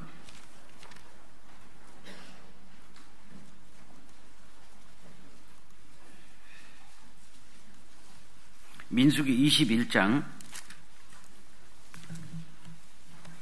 5절. 백성이 하나님과 모세를 향하여 원망하되 어찌하여 우리를 애굽에서 인도하여 올려서 이 광야에서 죽게 하는고, 이곳에는 식물도 없고 물도 없도다. 우리의 마음이 이 박한 식물을 싫어하노라 하매, 여호와께서 불뱀을 백성 중에 보내어 백성을 물게 하심으로 이스라엘 백성 중에 죽은 자가 많은지라. 원망하고 하나님께 막 불평불망했을 때 하나님께서 징벌을 내립니다. 불뱀을 던졌거든요. 그러니까 많은 사람이 불뱀에 물려가지고 독이 퍼져서 죽었습니다. 이게 잘못을 뉘우치고 이제 회개하는 것이 7절인데, 이제 8절 보겠습니다. 여호와께서 모세에게 이르시되 불뱀을 만들어 장대 위에 달라. 물린 자마다 그것을 보면 살리라. 모세가 놋뱀을 만들어 장대 위에 다니 뱀에 물린 자마다 놋뱀을 쳐다본 즉 살더라 그랬죠. 그러면은 뱀에 물려가지고 온몸이 지금 독이 퍼져서 죽어가는 사람들은 놋뱀을 만들어서 세우는 장소가 있습니다. 거기까지는 가야 돼요. 그 놋뱀을 뽑아가지고 오는 게 아니라 한 장소에다 세워놓고 거기까지 가야 되는 겁니다. 가는 수고는 본인이 해야 돼요. 아무리 가도 쳐다보지 않으면 그냥 죽습니다. 놋뱀 밑에까지 갔어요. 갔는데 안 쳐다봐요. 그러면 결국은 죽습니다. 다시 말하면 여기까지 오셨어요. 그런데 예수님이 믿지는 않아요. 그러면 그 사람에게는 의미가 없어요. 그래서 놋뱀이 있는 장소까지 가는 것과 놋뱀을 쳐다보는 것은 내가 하는 겁니까? 하나님이 하는 겁니까? 내가 하는 거예요. 구원 받는데 내가 할 일이 있다니까요. 아무것도 안 했는데 하나님이 구원해 주시더라. 천만의 말씀입니다. 내가 할 일이 있고 하나님이 해줄 일이 따로 있어요. 그 놋뱀까지 가는 일, 그건 내가 해야 됩니다. 쳐다보는 일 내가 하는 거예요. 그러니 쳐다보는 순간 고치는 일은 하나님이 하시는 겁니다. 그러니까 인간편에서 할 일이 있어요. 예를 들어서 돌산에 가면은 물이 나오는데 물 한 컵 딱 받으면 1000년을 산다. 그런 돌산에 물이 있다고 봐봐요. 근데 거기까지 가는 일은 내가 해야죠. 가서 받아먹는 거, 물은 공짜로 나오지만 내가 거기까지 가서 컵을 가지고 가기는 갔어요. 그 다음에 어떻게 해야 되냐? 받아서 먹어야 됩니까? 아니면 구경만 해야 되겠습니까? 받아서 먹어야지 내가 1000년을 살 거 아니에요. 마찬가지입니다. 여기까지 오는 것은 좋아요. 근데 바라보지 않는다면, 믿지 않는다면은 놋뱀 밑에서요 그냥 죽어가는 사람하고 똑같습니다. 그래서 먼저 구원받은 사람들이 이걸 확인했기 때문에 자기도 죄인이었다 구원받으니까 온몸에 독이 퍼져가지고 놋뱀을 쳐다보고 고쳐지면은 자기 아버지나 어머니가 불뱀에 물렸으면 모시고 싶은 마음이 있을까요, 없을까요? 당연히 있죠. 자기가 고쳐졌다면. 아버지 보셨잖아요. 어저께까지만 해도 이게 독이 퍼져가지고 내가 그렇게 죽으려고 그랬는데 오늘 가서 쳐다보니까 나았잖아요. 아버지 깨끗이 나았잖아요. 아버지 갑시다. 그럼 아버지가 따라가야 됩니까? 계기야 되겠습니까? 따라가는 것이 맞잖아요. 됐다, 니나 잘 믿어라. 이런 소리예요. 지금 안 오는 사람들이. 나는 썩어 들어가도 좋으니까 니나 잘 믿어. 고쳐주면 니나 고쳤지. 됐어, 나한테 얘기하지 마. 그게 거절하는 거잖아요. 그럼 어떻게 합니까? 그냥 억지로라도 아버지 어머니를 모시고 오잖아요. 어디까지? 놋뱀 밑에까지 모시고 가야 될 거 아니에요. 갔는데 아버지가 죽어도 고개를 안 들어. 그럼 어떻게 해야 돼요? 안 되겠다, 다음에 하자, 그래야 됩니까? 발을 걸어요. 그냥 막 넘어지게. 그럼 탁 걷으니까 벌렁 넘어지면서 볼 거 아니에요. 요렇게라도 보게 해야 될 거 아니에요. 요게 상담이에요, 상담. 끝까지 해서 막 눈을 떠서 보게 해야 되는데 여기까지는 왔어요. 근데 도대체는 고개를 안 들어요. 그럼 포기할 게 아니라 다리를 넘어뜨려 가지고 탁 넘어지면서 그냥 쳐다보기로 돼야 돼요. 근데 어떤 사람은 탁 넘어지면서 고개를 탁 돌리면서 눈을 감아. 아주 끝까지 안 믿는 사람이 있어요. 눈을 탁 감고 그냥 죽어도 안 쳐다봐. 누구 손해냐고요? 자기만 손해지. 그럼 어떻게 합니까? 몇 명이 붙잡고 그냥 쳐다보게 하고 눈을 막 어떻게 막 까야 될까? 쳐다보게 막. 요렇게로도 해가지고 구원받게 해야 됩니다. 그것이 충계수양의 추계수양의 하계수양이에요. 어떻게든 가서 그냥 막 눈을 벌려서라도 보게 해야 되잖아요. 이게 우리가 할 일이에요. 그리고 구원 딱 받으면 그지 않은 겁니다. 오, 고쳐졌네, 깨끗하네. 구원 받았을 때 우리 이해해야 됩니다. 그 전에는요, 미쳤구만, 이런 얘기만 해요. 제가 어느 지역에서 어떤 형제님이 그러더라고요. 이분이 깡패입니다, 깡패. 그래가지고요, 정말 거의 파출소에서 살았대요. 그러니까 그 부모님들이 저놈 자식 정말 누가 죽이면 상금 주겠다고 그 정도로 자식이 나빴어요. 그렇게 못된 자식이 구원을 받은 겁니다. 완전히 바뀌어졌어요.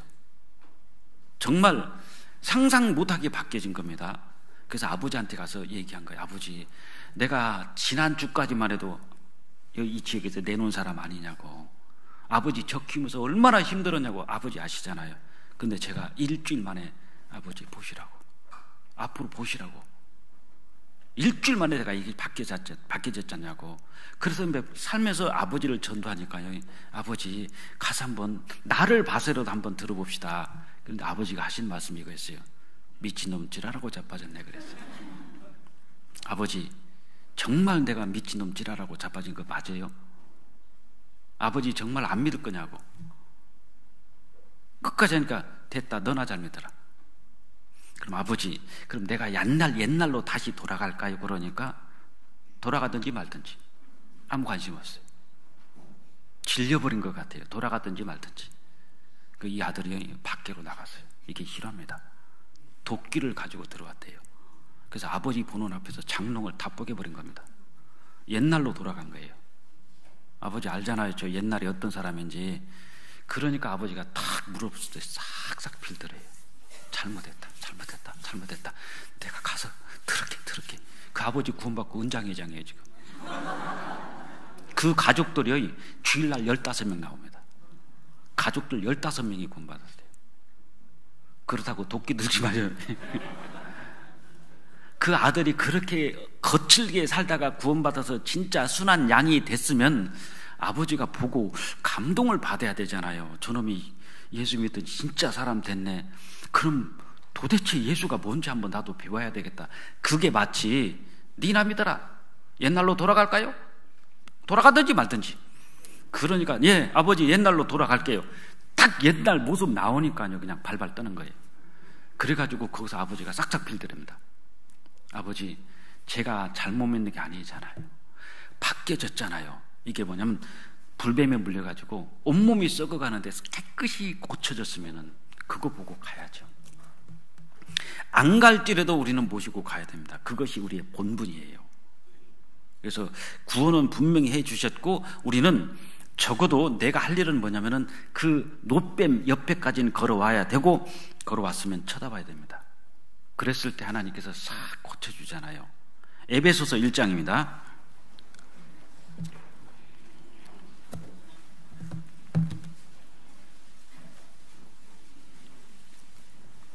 에베소서 1장 13절.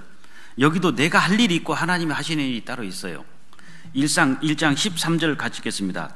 그 안에서 너희도 진리의 말씀 곧 너희의 구원의 복음을 듣고 그 안에서 또한 믿어 약속의 성령으로 인치심을 받았으니. 여기 보면은 약속의 성령으로 인치심을 받았으니 이건 하나님께서 하시는 일이고요. 그 안에서 너희도 진리의 말씀 곧 너희의 구원의 복음을 듣고 그 안에서 또한 믿어. 여기는 내가 하는 거잖아요.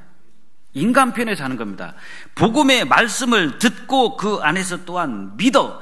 여기까지는 내가 하니까 그 다음에는 약속의 성령으로 인치심을 받았으니 그 다음에는 하나님이 하시잖아요. 아무것도 안 했는데 나는 구원받고 싶은 마음도 없고 뭐 죄사함 받고 싶은 마음도 없고 아무런 반응이 없는데 하나님이 탁 진리의 성령으로 인치시니까 그건 아닙니다. 내가 할 일, 와서 노뱀을 쳐다보는 일, 그리고 내가 할 일, 구원의 복음을 듣고 그 안에서 믿는 것까지는 내가 해야 돼요. 그랬을 때 하나님께서 탁 성령으로 인쳐주시지 않습니까? 그러니까 구하고 찾고 두드리지 않는 사람에게 주시지는 않습니다. 천국은 강제성이 아니에요. 자원입니다. 받고 싶어? 가고 싶어? 주잖아요. 소자야, 네가 보기를 원하느냐? 주여, 내가 보기를 원하나이다. 원하니까 눈을 열어주시지 않습니까? 그래서 구원은 우리 분명히 해 주셨는데 그걸 인생을 살아오다가 언젠가 깨달은 날이 있어요. 참으로 하나님의 은혜를 깨달은 날, 그게 구원받은 날이고, 찬송가에서도 기쁜 날 기쁜 날 주 나의 죄 다 씻은 날, 그 날이 있습니다. 날짜는 잃어버릴 수 있어요. 그러나 그 날은 경험은 있어야 됩니다. 이제 구원받고 난 다음에 이제 회개에 대해서 좀 말씀을 드릴게요. 우리 교회를 비난하는 사람들이 이런 비난을 합니다. 저 교회는 회개를 안 한다고. 회개 왜 안 합니까? 우리가 회개하는데 죄인의 회개하고 아들의 회개는 같아요, 틀려요? 틀립니다. 구원받기 전에는요, 죄인의 회개예요. 그건 한 번입니다. 구원받으면은 죄인의 회개는 해요, 안 해요? 그건 끝났잖아요. 죄인의 회개는 끝났지 않습니까? 구원받기 전에는 죄인이기 때문에 죄인으로서 회개는 해야 됩니다. 그리고 구원받고 난다면 죄인입니까? 아들입니까? 아들이죠. 아들로서 회개는 한 번이 아니에요. 주님 앞에 갈 때까지 계속 회개가 되는데 이건 죄인의 회개가 아니라 아들의 회개예요. 아들. 이해되세요? 그러니까 아들의 회개는 딱 한 번으로 끝나는 게 아니라 잘못할 때마다 아버지 죄송합니다, 잘못했습니다. 이 회개는 계속 이어지는데 언제까지? 주님 오실 때까지. 그러니까 아들로서 회개를 하는 것이지 우리가 회개를 안 하는 것은 죄인의 회개를 안 한다 그 뜻입니다. 이해되시죠? 자, 믿음으로 구원을 얻었나니 구원 전과 구원 후를 보면 이렇게 달라요. 구원 전은 하나님이 심판자, 구원 후는 하나님이 아버지입니다. 근데 구원 전에는 이름이 흙에 기록되니까 지워져 버리죠. 구원 받으면 생명책이 기록되니까 안 지워지지 않습니까? 구원 받기 전에 나는 죄인이에요. 구원 받으면 나는 아들입니다. 그러면은 죄인으로서 회개와 아들로서 회개가 있는 거예요. 구원 받기 전에 죄는 구원 전에 전에 죄는 하나님과 나와의 관계가 심판자와 죄인의 관계입니다. 부지 중에 짓는 죄, 고의적으로 짓는 죄 다 심판받고 지옥 가요. 왜? 신분이 죄인이니까 그렇습니다. 여기 이해되셔야 됩니다. 이해되세요? 그러니까 구원받기 전에 하나님은 심판자고 구원받으면 하나님은 아버지가 되는데 왜 구원받기 전에 회개, 이 죄인의 회개는 한 번이냐면 죄인이기 때문에, 구원받으면 아들이기 때문에 아들로서 회개는요 한 번이 아니라 계속해서 반복적으로 매일마다 이어지는 겁니다. 이건 아들로서 하는 회개예요. 구원받기 전에는 율법 아래 있으니까 어떻게 하면 율법 아래 있으면 돌로 치라는 겁니다. 구원받은 사람은 은혜 아래 있어요. 다시는 정죄함이 없습니다. 구원받기 전에 율법 받을 때 시내산에서 받았습니다. 가까이 오지 마라. 가까이 오면 돌격한다. 하나님이 다 죽입니다. 그런데 예수님은 어디서 돌아가시냐면 갈보리산에 돌아가셨어요. 다 이뤘다. 여기는 예수님을 채찍질하고 예수님을 십자가에 못 박는, 그리고 창으로 옆구리를 찔른 사람까지 다 왔습니다. 모든 사람이 예수님 앞에는 다 왔잖아요. 근데 십계명 받을 때는 옆에 얼씬도 못 하겠습니다. 그리고 이 구원 전에는 저주 아래에 있는 거예요. 구원받으면 사랑과 보호와 은혜 아래 있고, 구원받기 전에는 죄는 반드시 심판을 받습니다. 구원받고 난 다음에 죄는 어떻게 되냐? 심판이 아니라 징계예요. 이 세상에 살아있는 동안에 징계로서 끝나요. 심판과 멸망은 없습니다. 그러나 구원받기 전에 죄인은 심판을 받는 겁니다. 하나님 앞에. 근데 구원받은 사람은 뭐가 있냐? 그 죄에 대한 징계가 있어요. 징계. 이건 이 세상에서만 있는 겁니다. 잠언 11장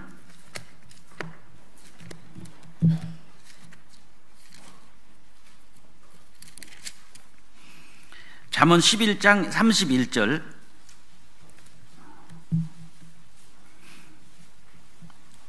잠언 11장 31절만 같이 읽어보겠습니다. 보라, 의인이라도 이 세상에서 보응을 받겠거든 하물며 악인과 죄인이리요. 의인은 이 세상에서 보응을 받겠거든 그랬죠. 구원받은 사람은 이 세상에서 징계로 끝납니다. 그러나 하나님 앞에 가서는 뭐 심판을 받는다든지 지옥 간다든지 그런 건 없어요. 그러니까 이걸 정확하게 좀 구분하셔야 됩니다. 구원받기 전에 죄는 죄인이기 때문에 지옥을 가고, 구원받고 난 다음에 죄는 하나님과 나와의 관계는 아버지와 아들 관계이기 때문에 부지중에 짓는 죄든 고의적으로 짓는 죄든 지옥은 안 가요.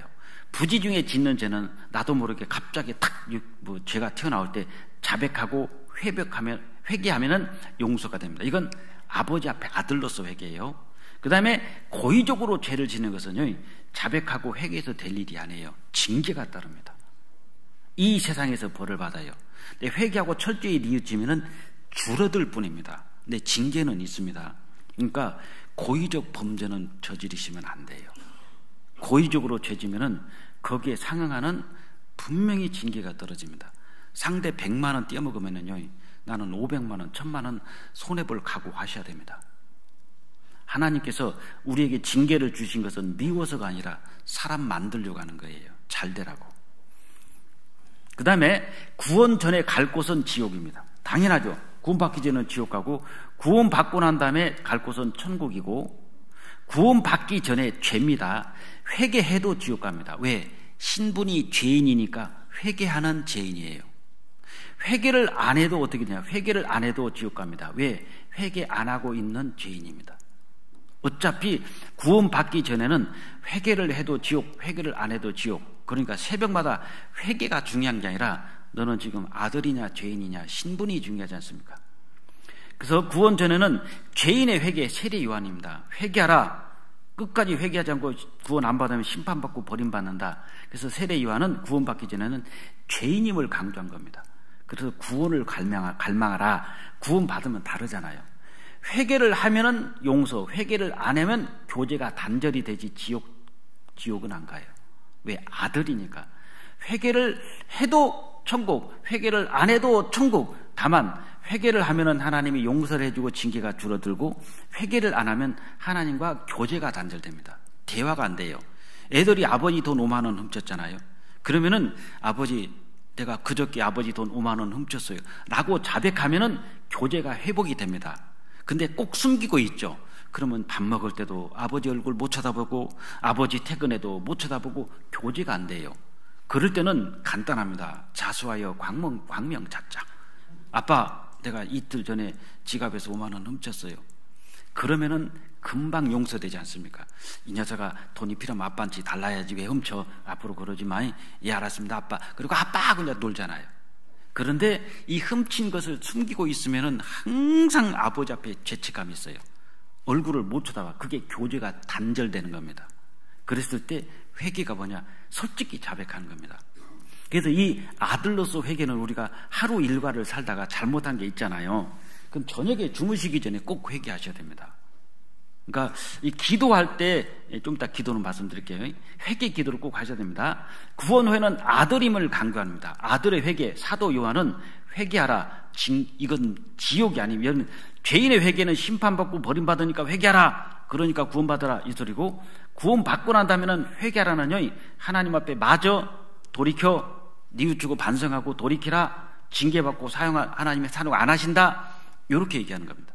그리고 구원받은 후는, 구원받기 전에는 죄인임을 강조했고, 구원받은 후는 아들임을 강조하고, 구원받기 전에는 갈망이 뭐냐면 구원을 갈망해야 되고, 구원받으면 범사에 감사하고 쉬지 말고 기도하고, 그 다음에 항상 기뻐하는, 서로 사랑하는, 완전히 달라요. 그래서 구원받기 전에 회개와 구원받은 후 회개는 다르다는 겁니다. 우리 교회 비난하는 사람들이 왜 이 교회는 회개를 안 하냐? 해요. 다만 죄인의 회개는 끝났어요. 구원받았기 때문에. 아들의 회개를 한다는 것이고, 이것도 중요합니다. 알곡과 쭉쟁이에요. 알곡과 쭉쟁이. 진짜와 가짜가 있어요.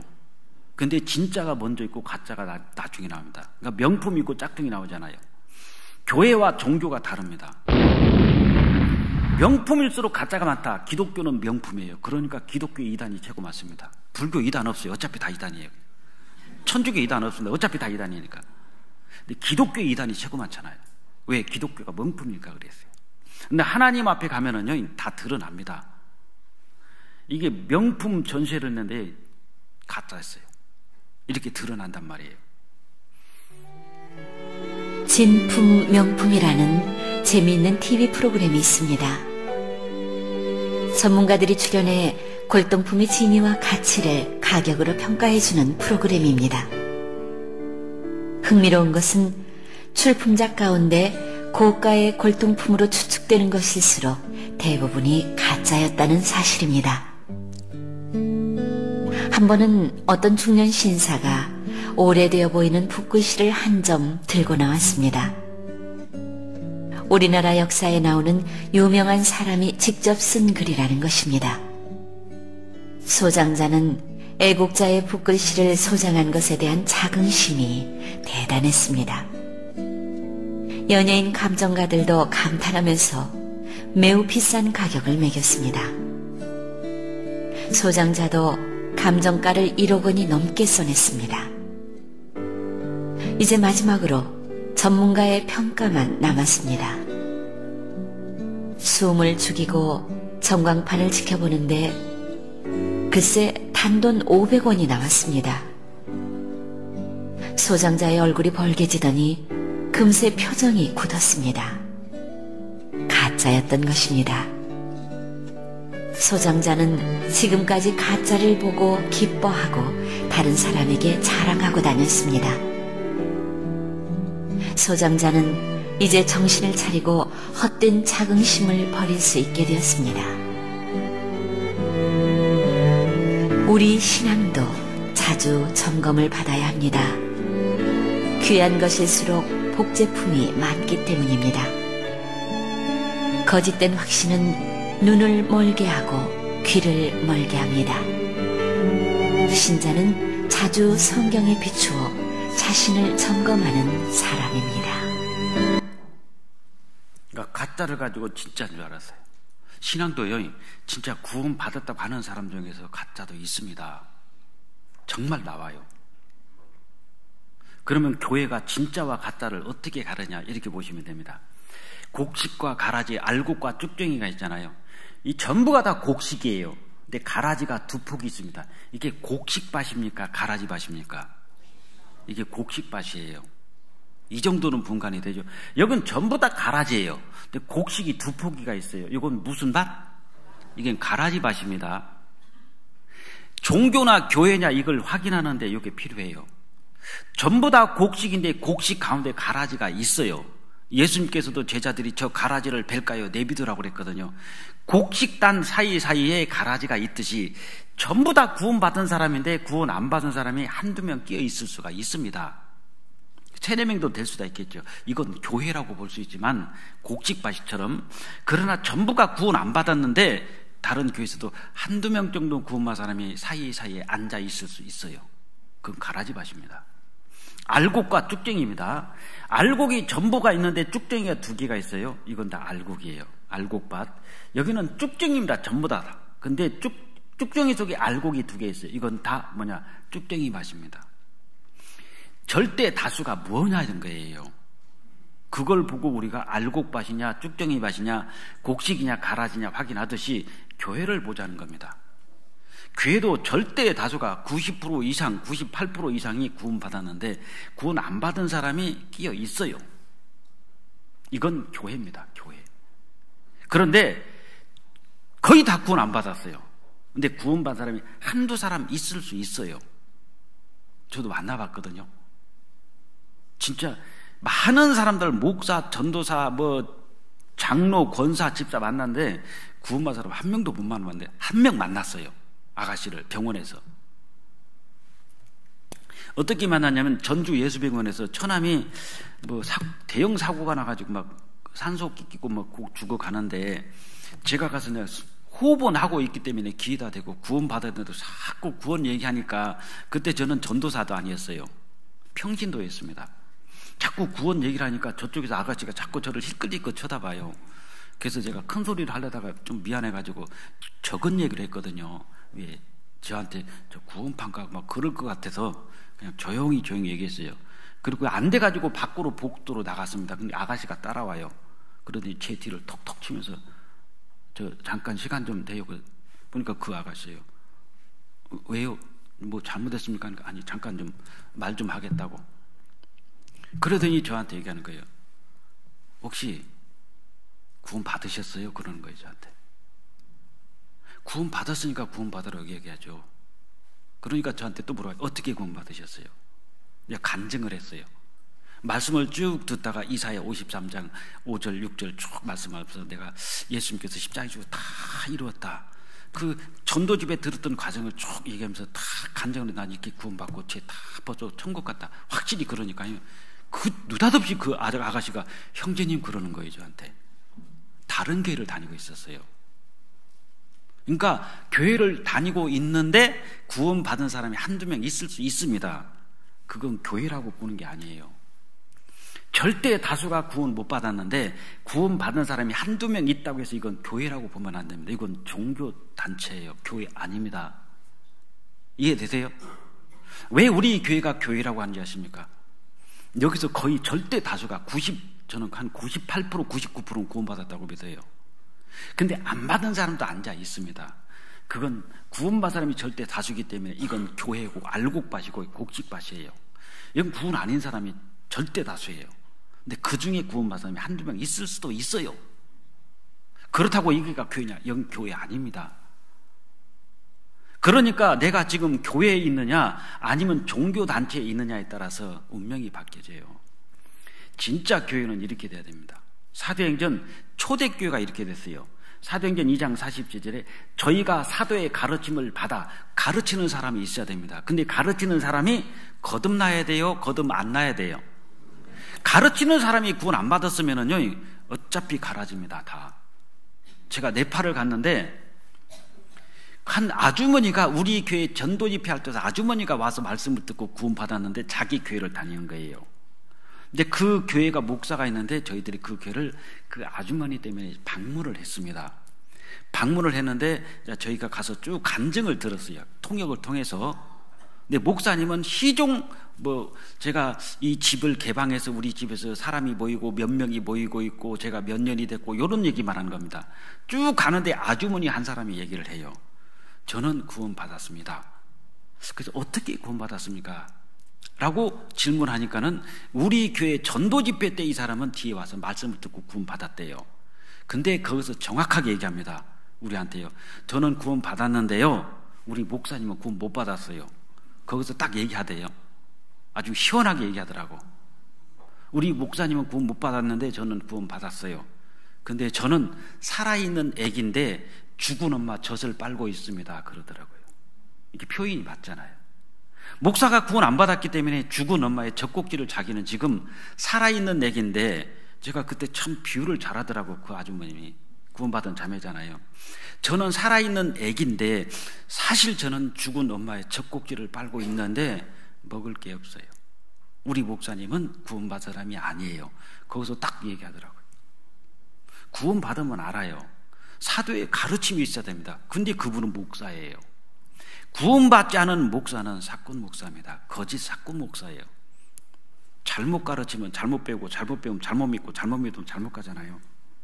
그러니까 교회라는 것은 가르침을 받아야 되기 때문에 구원받은 가르침을 받는 사람의 사역자가 있어야 됩니다.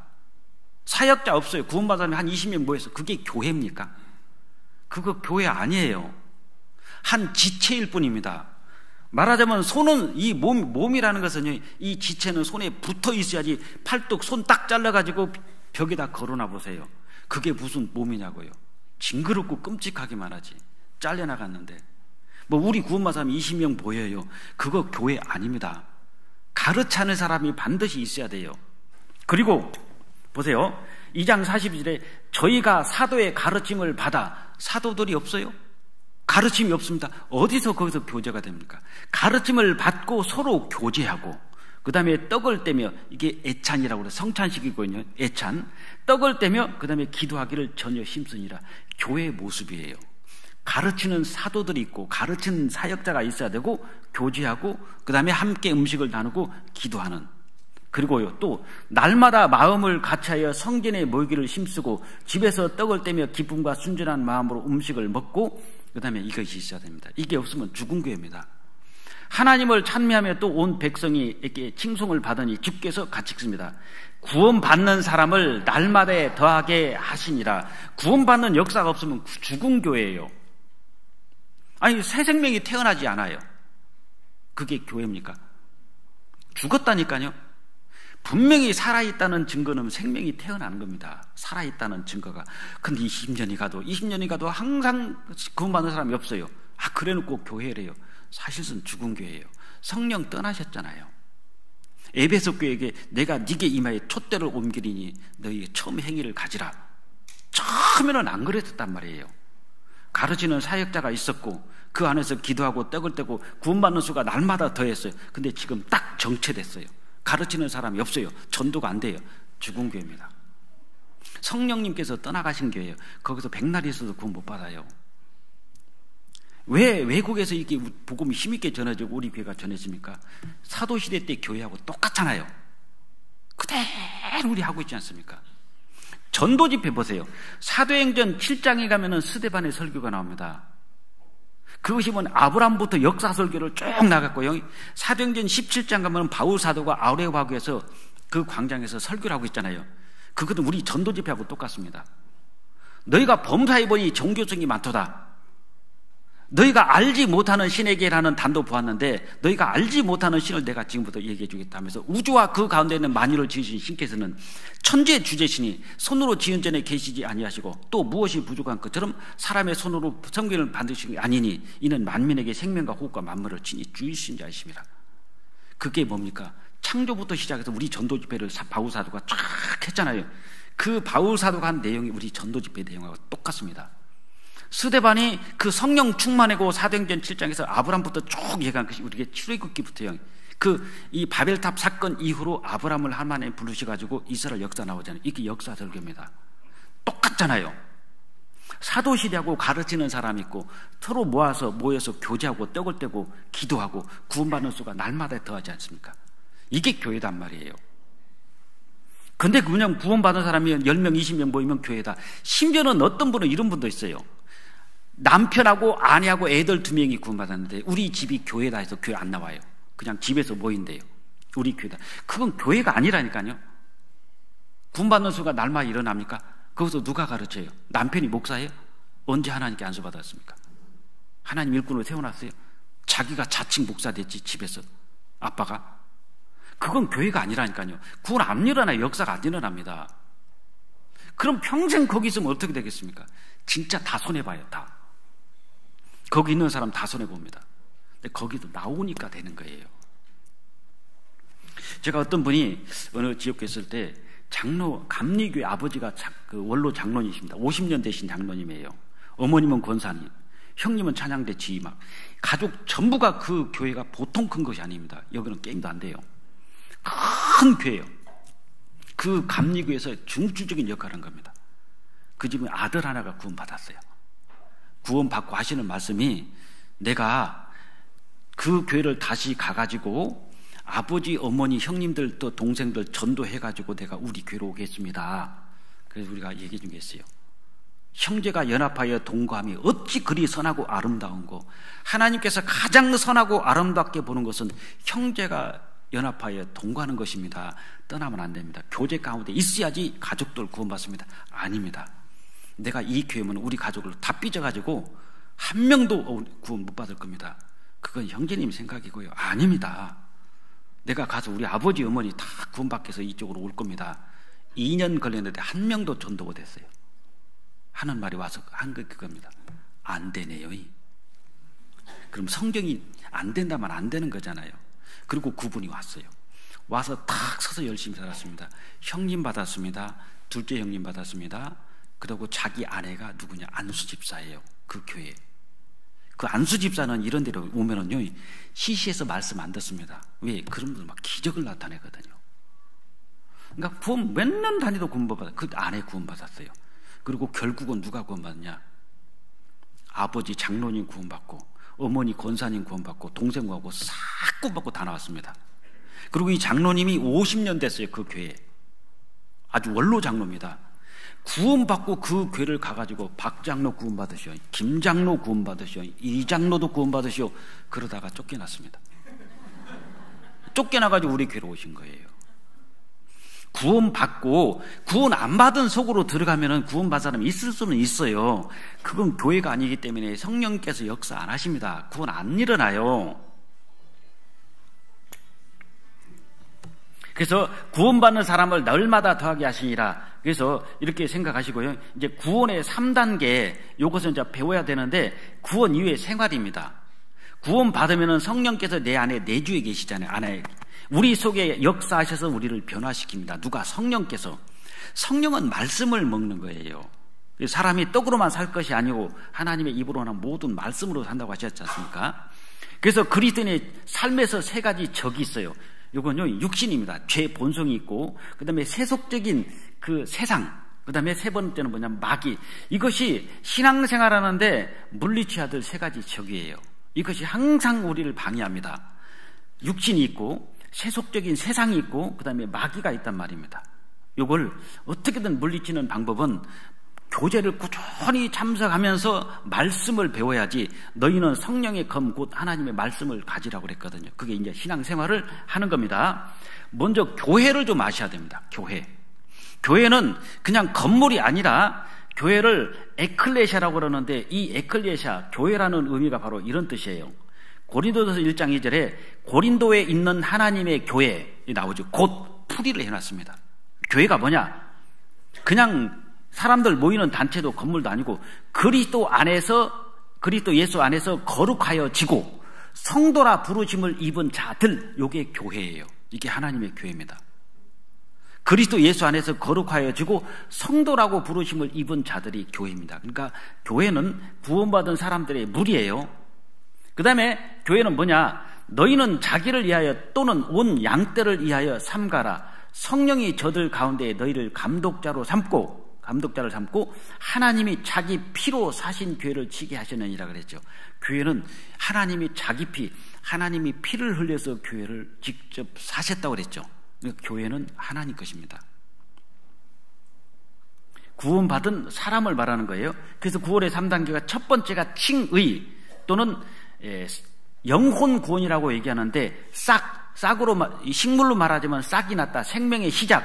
영혼 구원, 신학 용어로는 칭의라고 하는 겁니다. 뭐라고 하냐? 구원을 얻었다, 과거형으로 되어 있습니다. 그 은혜를 믿음으로 구원을 얻었나니 그렇게 되어 있어요.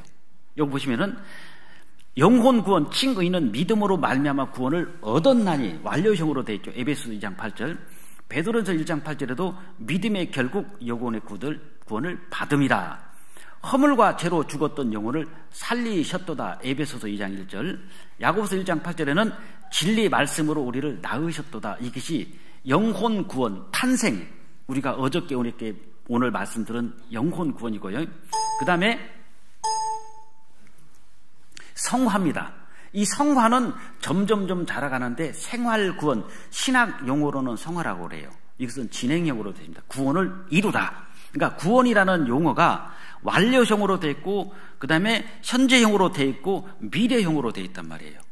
이 영화라는 것은 뭐냐면은 예수님이 공중에 재림하실 때 우리 몸이 변화되고 부활되고 올라가는 몸의 육체 또는 몸의 구원이고, 두 번째는 자라가는 이삭, 생활 구원. 이것은 구원을 이루라. 현재형으로서 하나님의 성령님 말씀에 복종함으로 이루어가는 생활이고, 곡식, 이건 예수님이 공중에 재림할 때니까 이건 우리하고 아무런 상관없어요. 하나님께서 오셔서 우리를 변화시켜서 데려가니까 이건 우리 할 일이 아닙니다.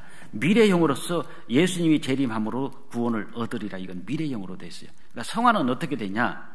성화라는 것은 두렵고 떨림으로 너희 구원을 이루라. 구원을 이루라 그러니까 뭔지 구원을 받냐, 이루는 것이지. 그런데 이 구원에 대한 용어를 잘 몰라서 그런 겁니다.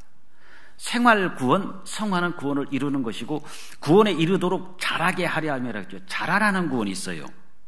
아기를 낳으면 키우듯 자라가듯이, 그 다음에 물로 씻어 말씀으로 깨끗하게 하사. 이것은 생활 구원 속에 이루어지는 것이고, 옛사람과 그 행위를 벗어버리고 저에게는 예만 되었느니라. 순종하는 삶으로서 생활 구원이 이루어지는 겁니다. 이걸 신학 용어로는 점점점 성화된다라고 얘기하고, 마지막에 이제 영화입니다.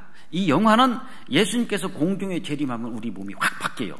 히브리서 9장 28절에 구원에 이르게 하기 위하여, 그 미래형이죠. 예수님이 오시면 우리 몸이 부활돼가지고 변화돼가지고 천국으로 가요. 이건 몸의 구원 또는 영화, 영광스러운 세상으로 들어가지 않습니까? 곧 우리 몸의 구속을 기다리느니라. 로마서 8장 23절에도 미래입니다. 주님 오시기를. 또 빌립보서 3장 20절 21절에도 자기 영광의 형체와 같이 우리를 변케 하시리라. 고린도서 15장 51절 52절에도 우리가 순식간에 호련히 다 변화하리니, 이게 다 미래형으로 되어 있잖아요. 이건 예수님이 공중에 재림하시면 이렇게 바뀌어진다는 겁니다. 어떻게 바뀌어지냐? 예수님하고 똑같이 바뀌어집니다. 그래서 벌레가 뭐가 되냐면은 누에교체 속에 들어가서 호랑나비가 되듯이 구원받은 우리가 원래는 벌레예요. 흉측하고 먹는 것도 풀잎 갉아먹고 기어다니고, 그러다가 나비가 되니까 날아다니고 꿀 뜯어먹고 너무나 아름답죠. 이렇게 변화되는 겁니다. 그래서 이 구원의 3단계는 이런 것이고, 그 다음에 구원받은 사람이 세 가지가 이루어지는데, 구원 이후에 우리의 신앙 상태, 우리의 상태는 뭐냐면 포지션과 컨디션으로 나눌 수 있습니다. 구원받기 전에는 죄인이었잖아요. 구원받으면 즉시로 바뀌어지는 것이 포지션입니다. 신분이에요, 신분. 의인, 아들이 된 겁니다. 왕으로 말하자면 왕자가 된 거예요. 이건 신분은 즉시로 바뀝니다. 상태는 우리가 거지였었어요. 거지가 왕자가 되듯이 상태는 바로 안 바뀌어요. 다리 밑에 가서 거지에게 임금님이, 너 거지가 한 10명 있는데 너 이리 와봐, 네가 제일 똘똘한데 너 내가 아들 삼겠다 그러면은요, 거지가 아들 삼겠다, 그 순간 왕자가 됩니다. 신부는 거지에서 왕자가 됐는데, 그렇다고 거지가 왕자처럼 상태가, 생활이 확 바뀌어지지는 않아요. 이제 이 거지를 가지고 왕궁에 데려가서 밥 먹는 것부터 가르치지 않습니까? 밥상을 딱 차려놓고 물이 한 그릇 딱 따라오니까 이 거지가 뭐 알아요? 손먼지 들어가. 왕자님, 손으로 하면 안 됩니다. 물을 홀딱 막, 왕자님 그 손 씻는 물이에요. 이제 하나씩 가르쳐 주잖아요. 그러니까 거지가 왕자가 된 것은 신분은 즉시로 바뀌어지는데 상태는 거지의 행색이 그대로 남아 있어요. 근데 시간이 지나면서 점점 왕자답게 바뀌는 겁니다. 구원이 그렇습니다. 죄인으로서 구원받았기 때문에 신분은 의인이고 하나님의 아들이 되는데, 옛날에 그 상태는 있어요, 없어요? 있는 거예요. 오해하시면 안 돼요. 빚이 10억이 있었는데 구원받으니까 빚이 없어지다. 빚 그대로 있어요.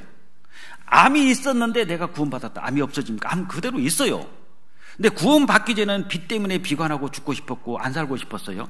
근데 구원받으니까 비사 고맙다. 내가 너 때문에 구원받았구나. 감사가 되잖아요.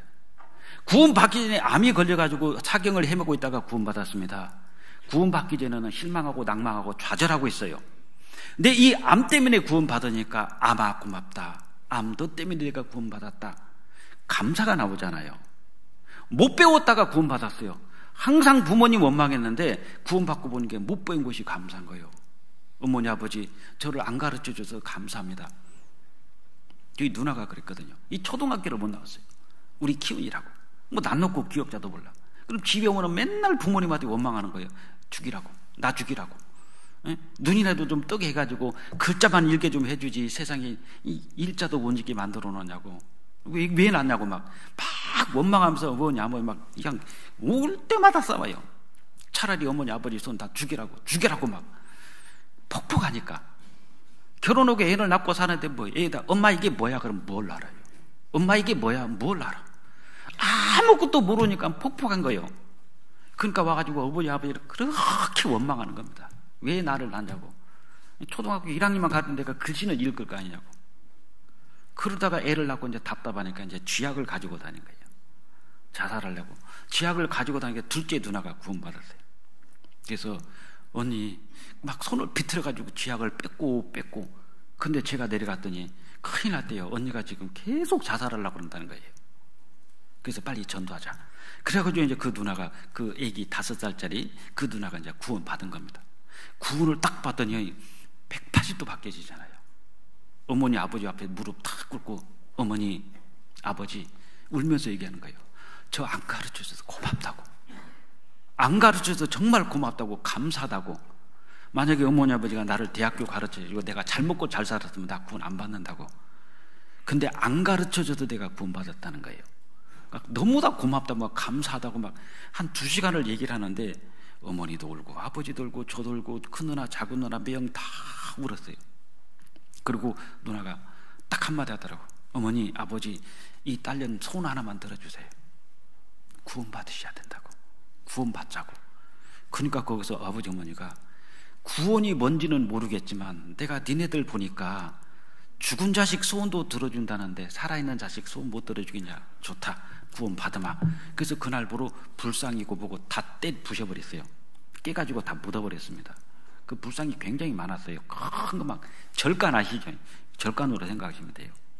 그거 제가 싹 어머니가 싸줘가지고 산속에 들어가서 구덩이 다 파놓고 아버지 보는 앞에서 아버지 저 하나님 믿은 지 1년 됐고 여기는 어머니가 38년 믿었는데 이 부처님이 진짜 신이면 내가 오늘 아버지 보는 앞에서 다 깨버릴 거라고. 이게 신이면 나 오늘 벼락 맞아 죽을 겁니다. 그리고 하나님이 진짜 신이면 요거 다 깨질 거예요. 내 손으로.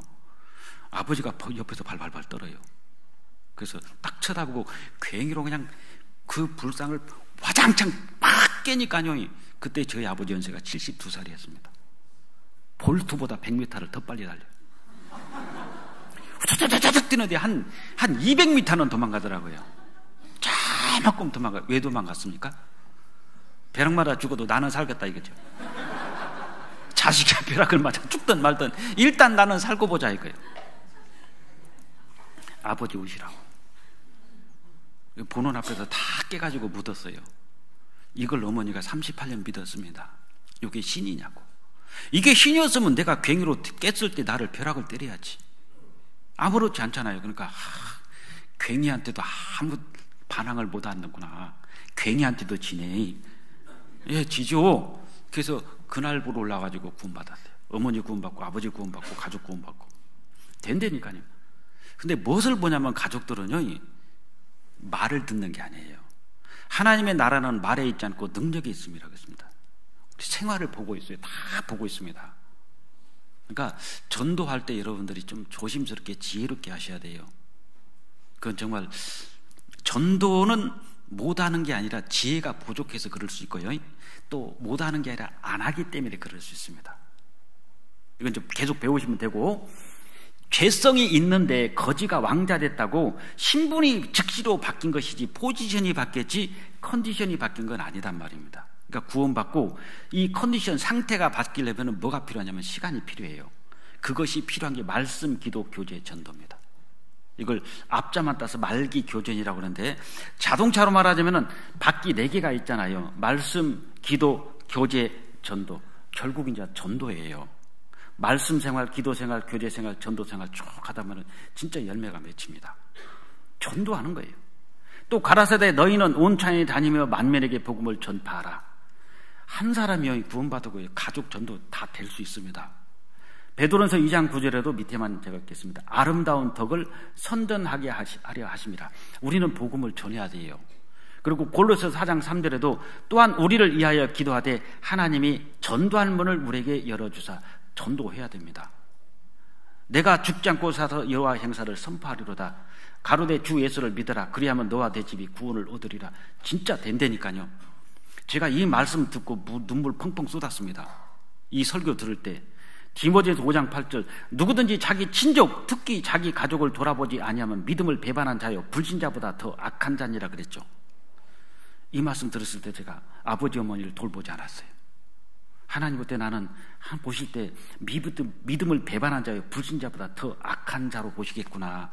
그래서 진짜 기도하면서 가족들에게 정말 생활비도 대드리고 보약도 사다 드리고 냉장고, 세탁기, 짤순이, 보일러 다 깔아드리고 도배 다 해드리고 집수리 다 해드리고 지하 파가지고 수도, 시골은 수도 없잖아요. 수도 다 놔드리고 하여튼 그리고 매달마다 20만 원씩 보내드리고 처갓집은 10만 원 보내드리고 한 달에 3번씩 갔어요. 수원에서 전라북도 기남까지 1년 내내 그렇게 했습니다.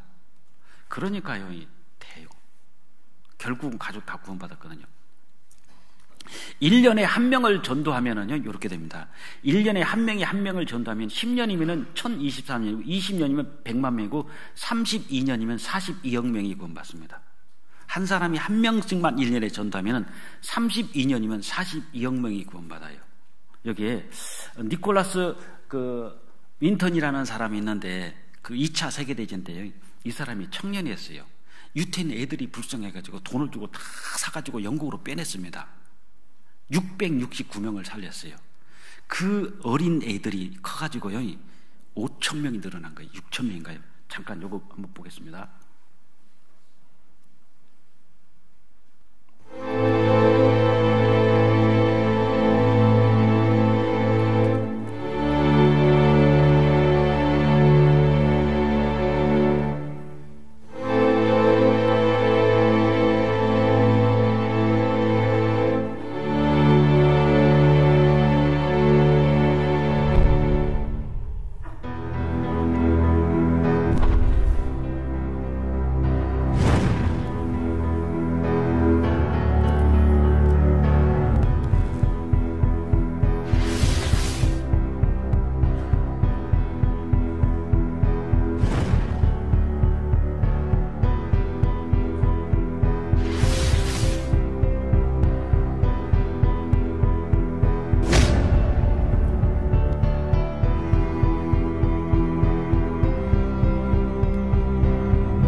This is his scrapbook. There are all kinds of fascinating pictures in it. Perhaps you can see this is a picture of Nicholas Winton himself with one of the children he rescued.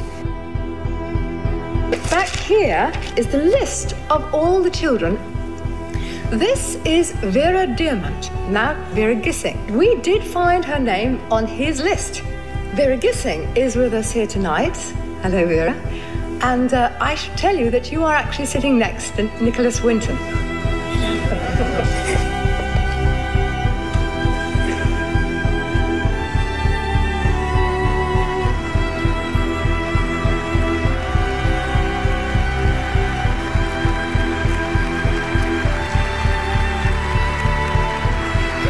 Is there anyone in our audience tonight who owes their life to Nicholas Winton? If so, could you stand up, please?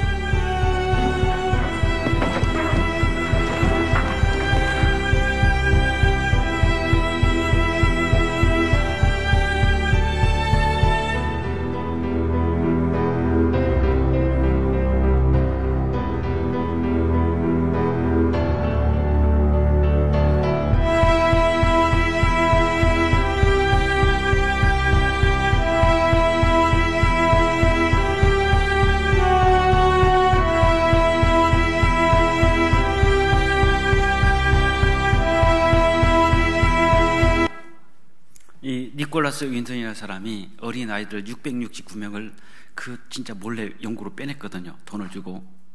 근데 이 아이들이 6,000명이 된 겁니다. 그 아이들이 커가지고 어른이 돼가지고 애들을 낳고 점점 숫자가 6,000명이 늘어났어요. 우리가 한 사람을 한 해에 한 사람씩 전도하면 42년이면요, 아니 30년이면 32억이 구원받습니다. 엄청나잖아요. 그래서 이 전도는 우리의 사명이니까 정말 전도를 해야 되고, 이제 마지막으로 이제 성찬식인데 조금 시간이 가서 죄송합니다. 이 성찬식을 제가 성경 찾아놓고 준비만 해놨습니다.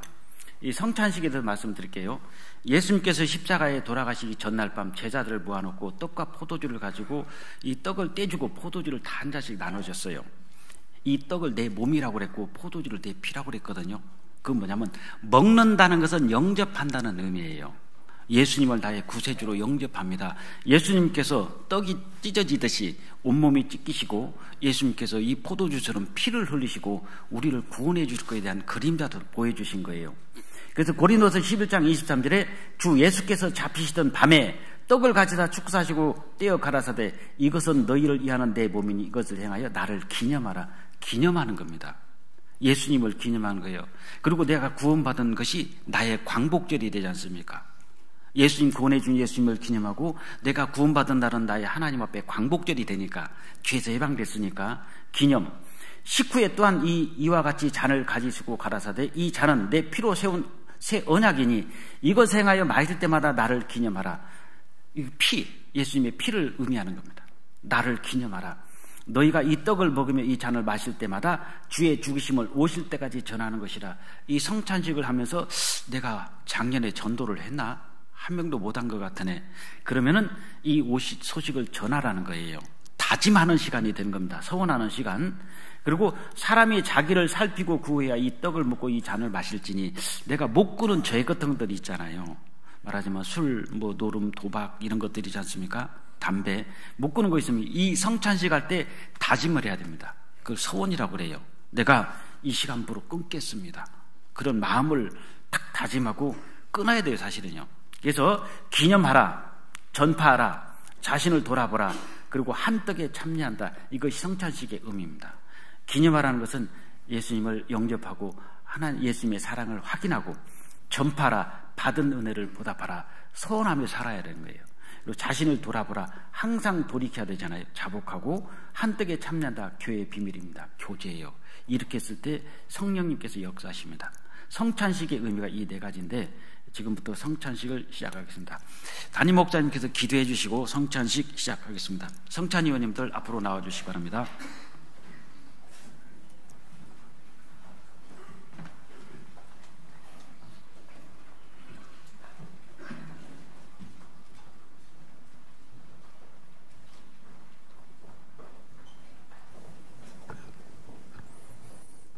네, 성찬식을 위한 기도 잠깐 드리겠습니다.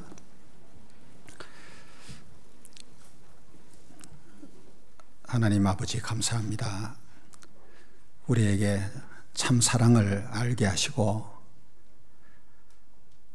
영원한 생명을 값없이 주셔서 감사합니다.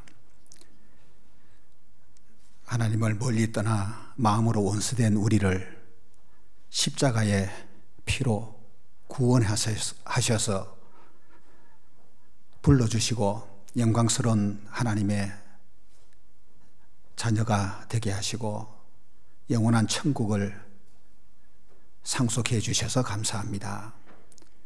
하나님 나라에 이를 때까지 이 땅에 사는 동안 하나님의 자녀로 합당하게 살게 해 주시고 아버지의 뜻에 순종하는 자식이 되고 하나님의 영광을 위하여 살아가는 나머지의 삶이 되도록 이끌어 주시기를 바랍니다.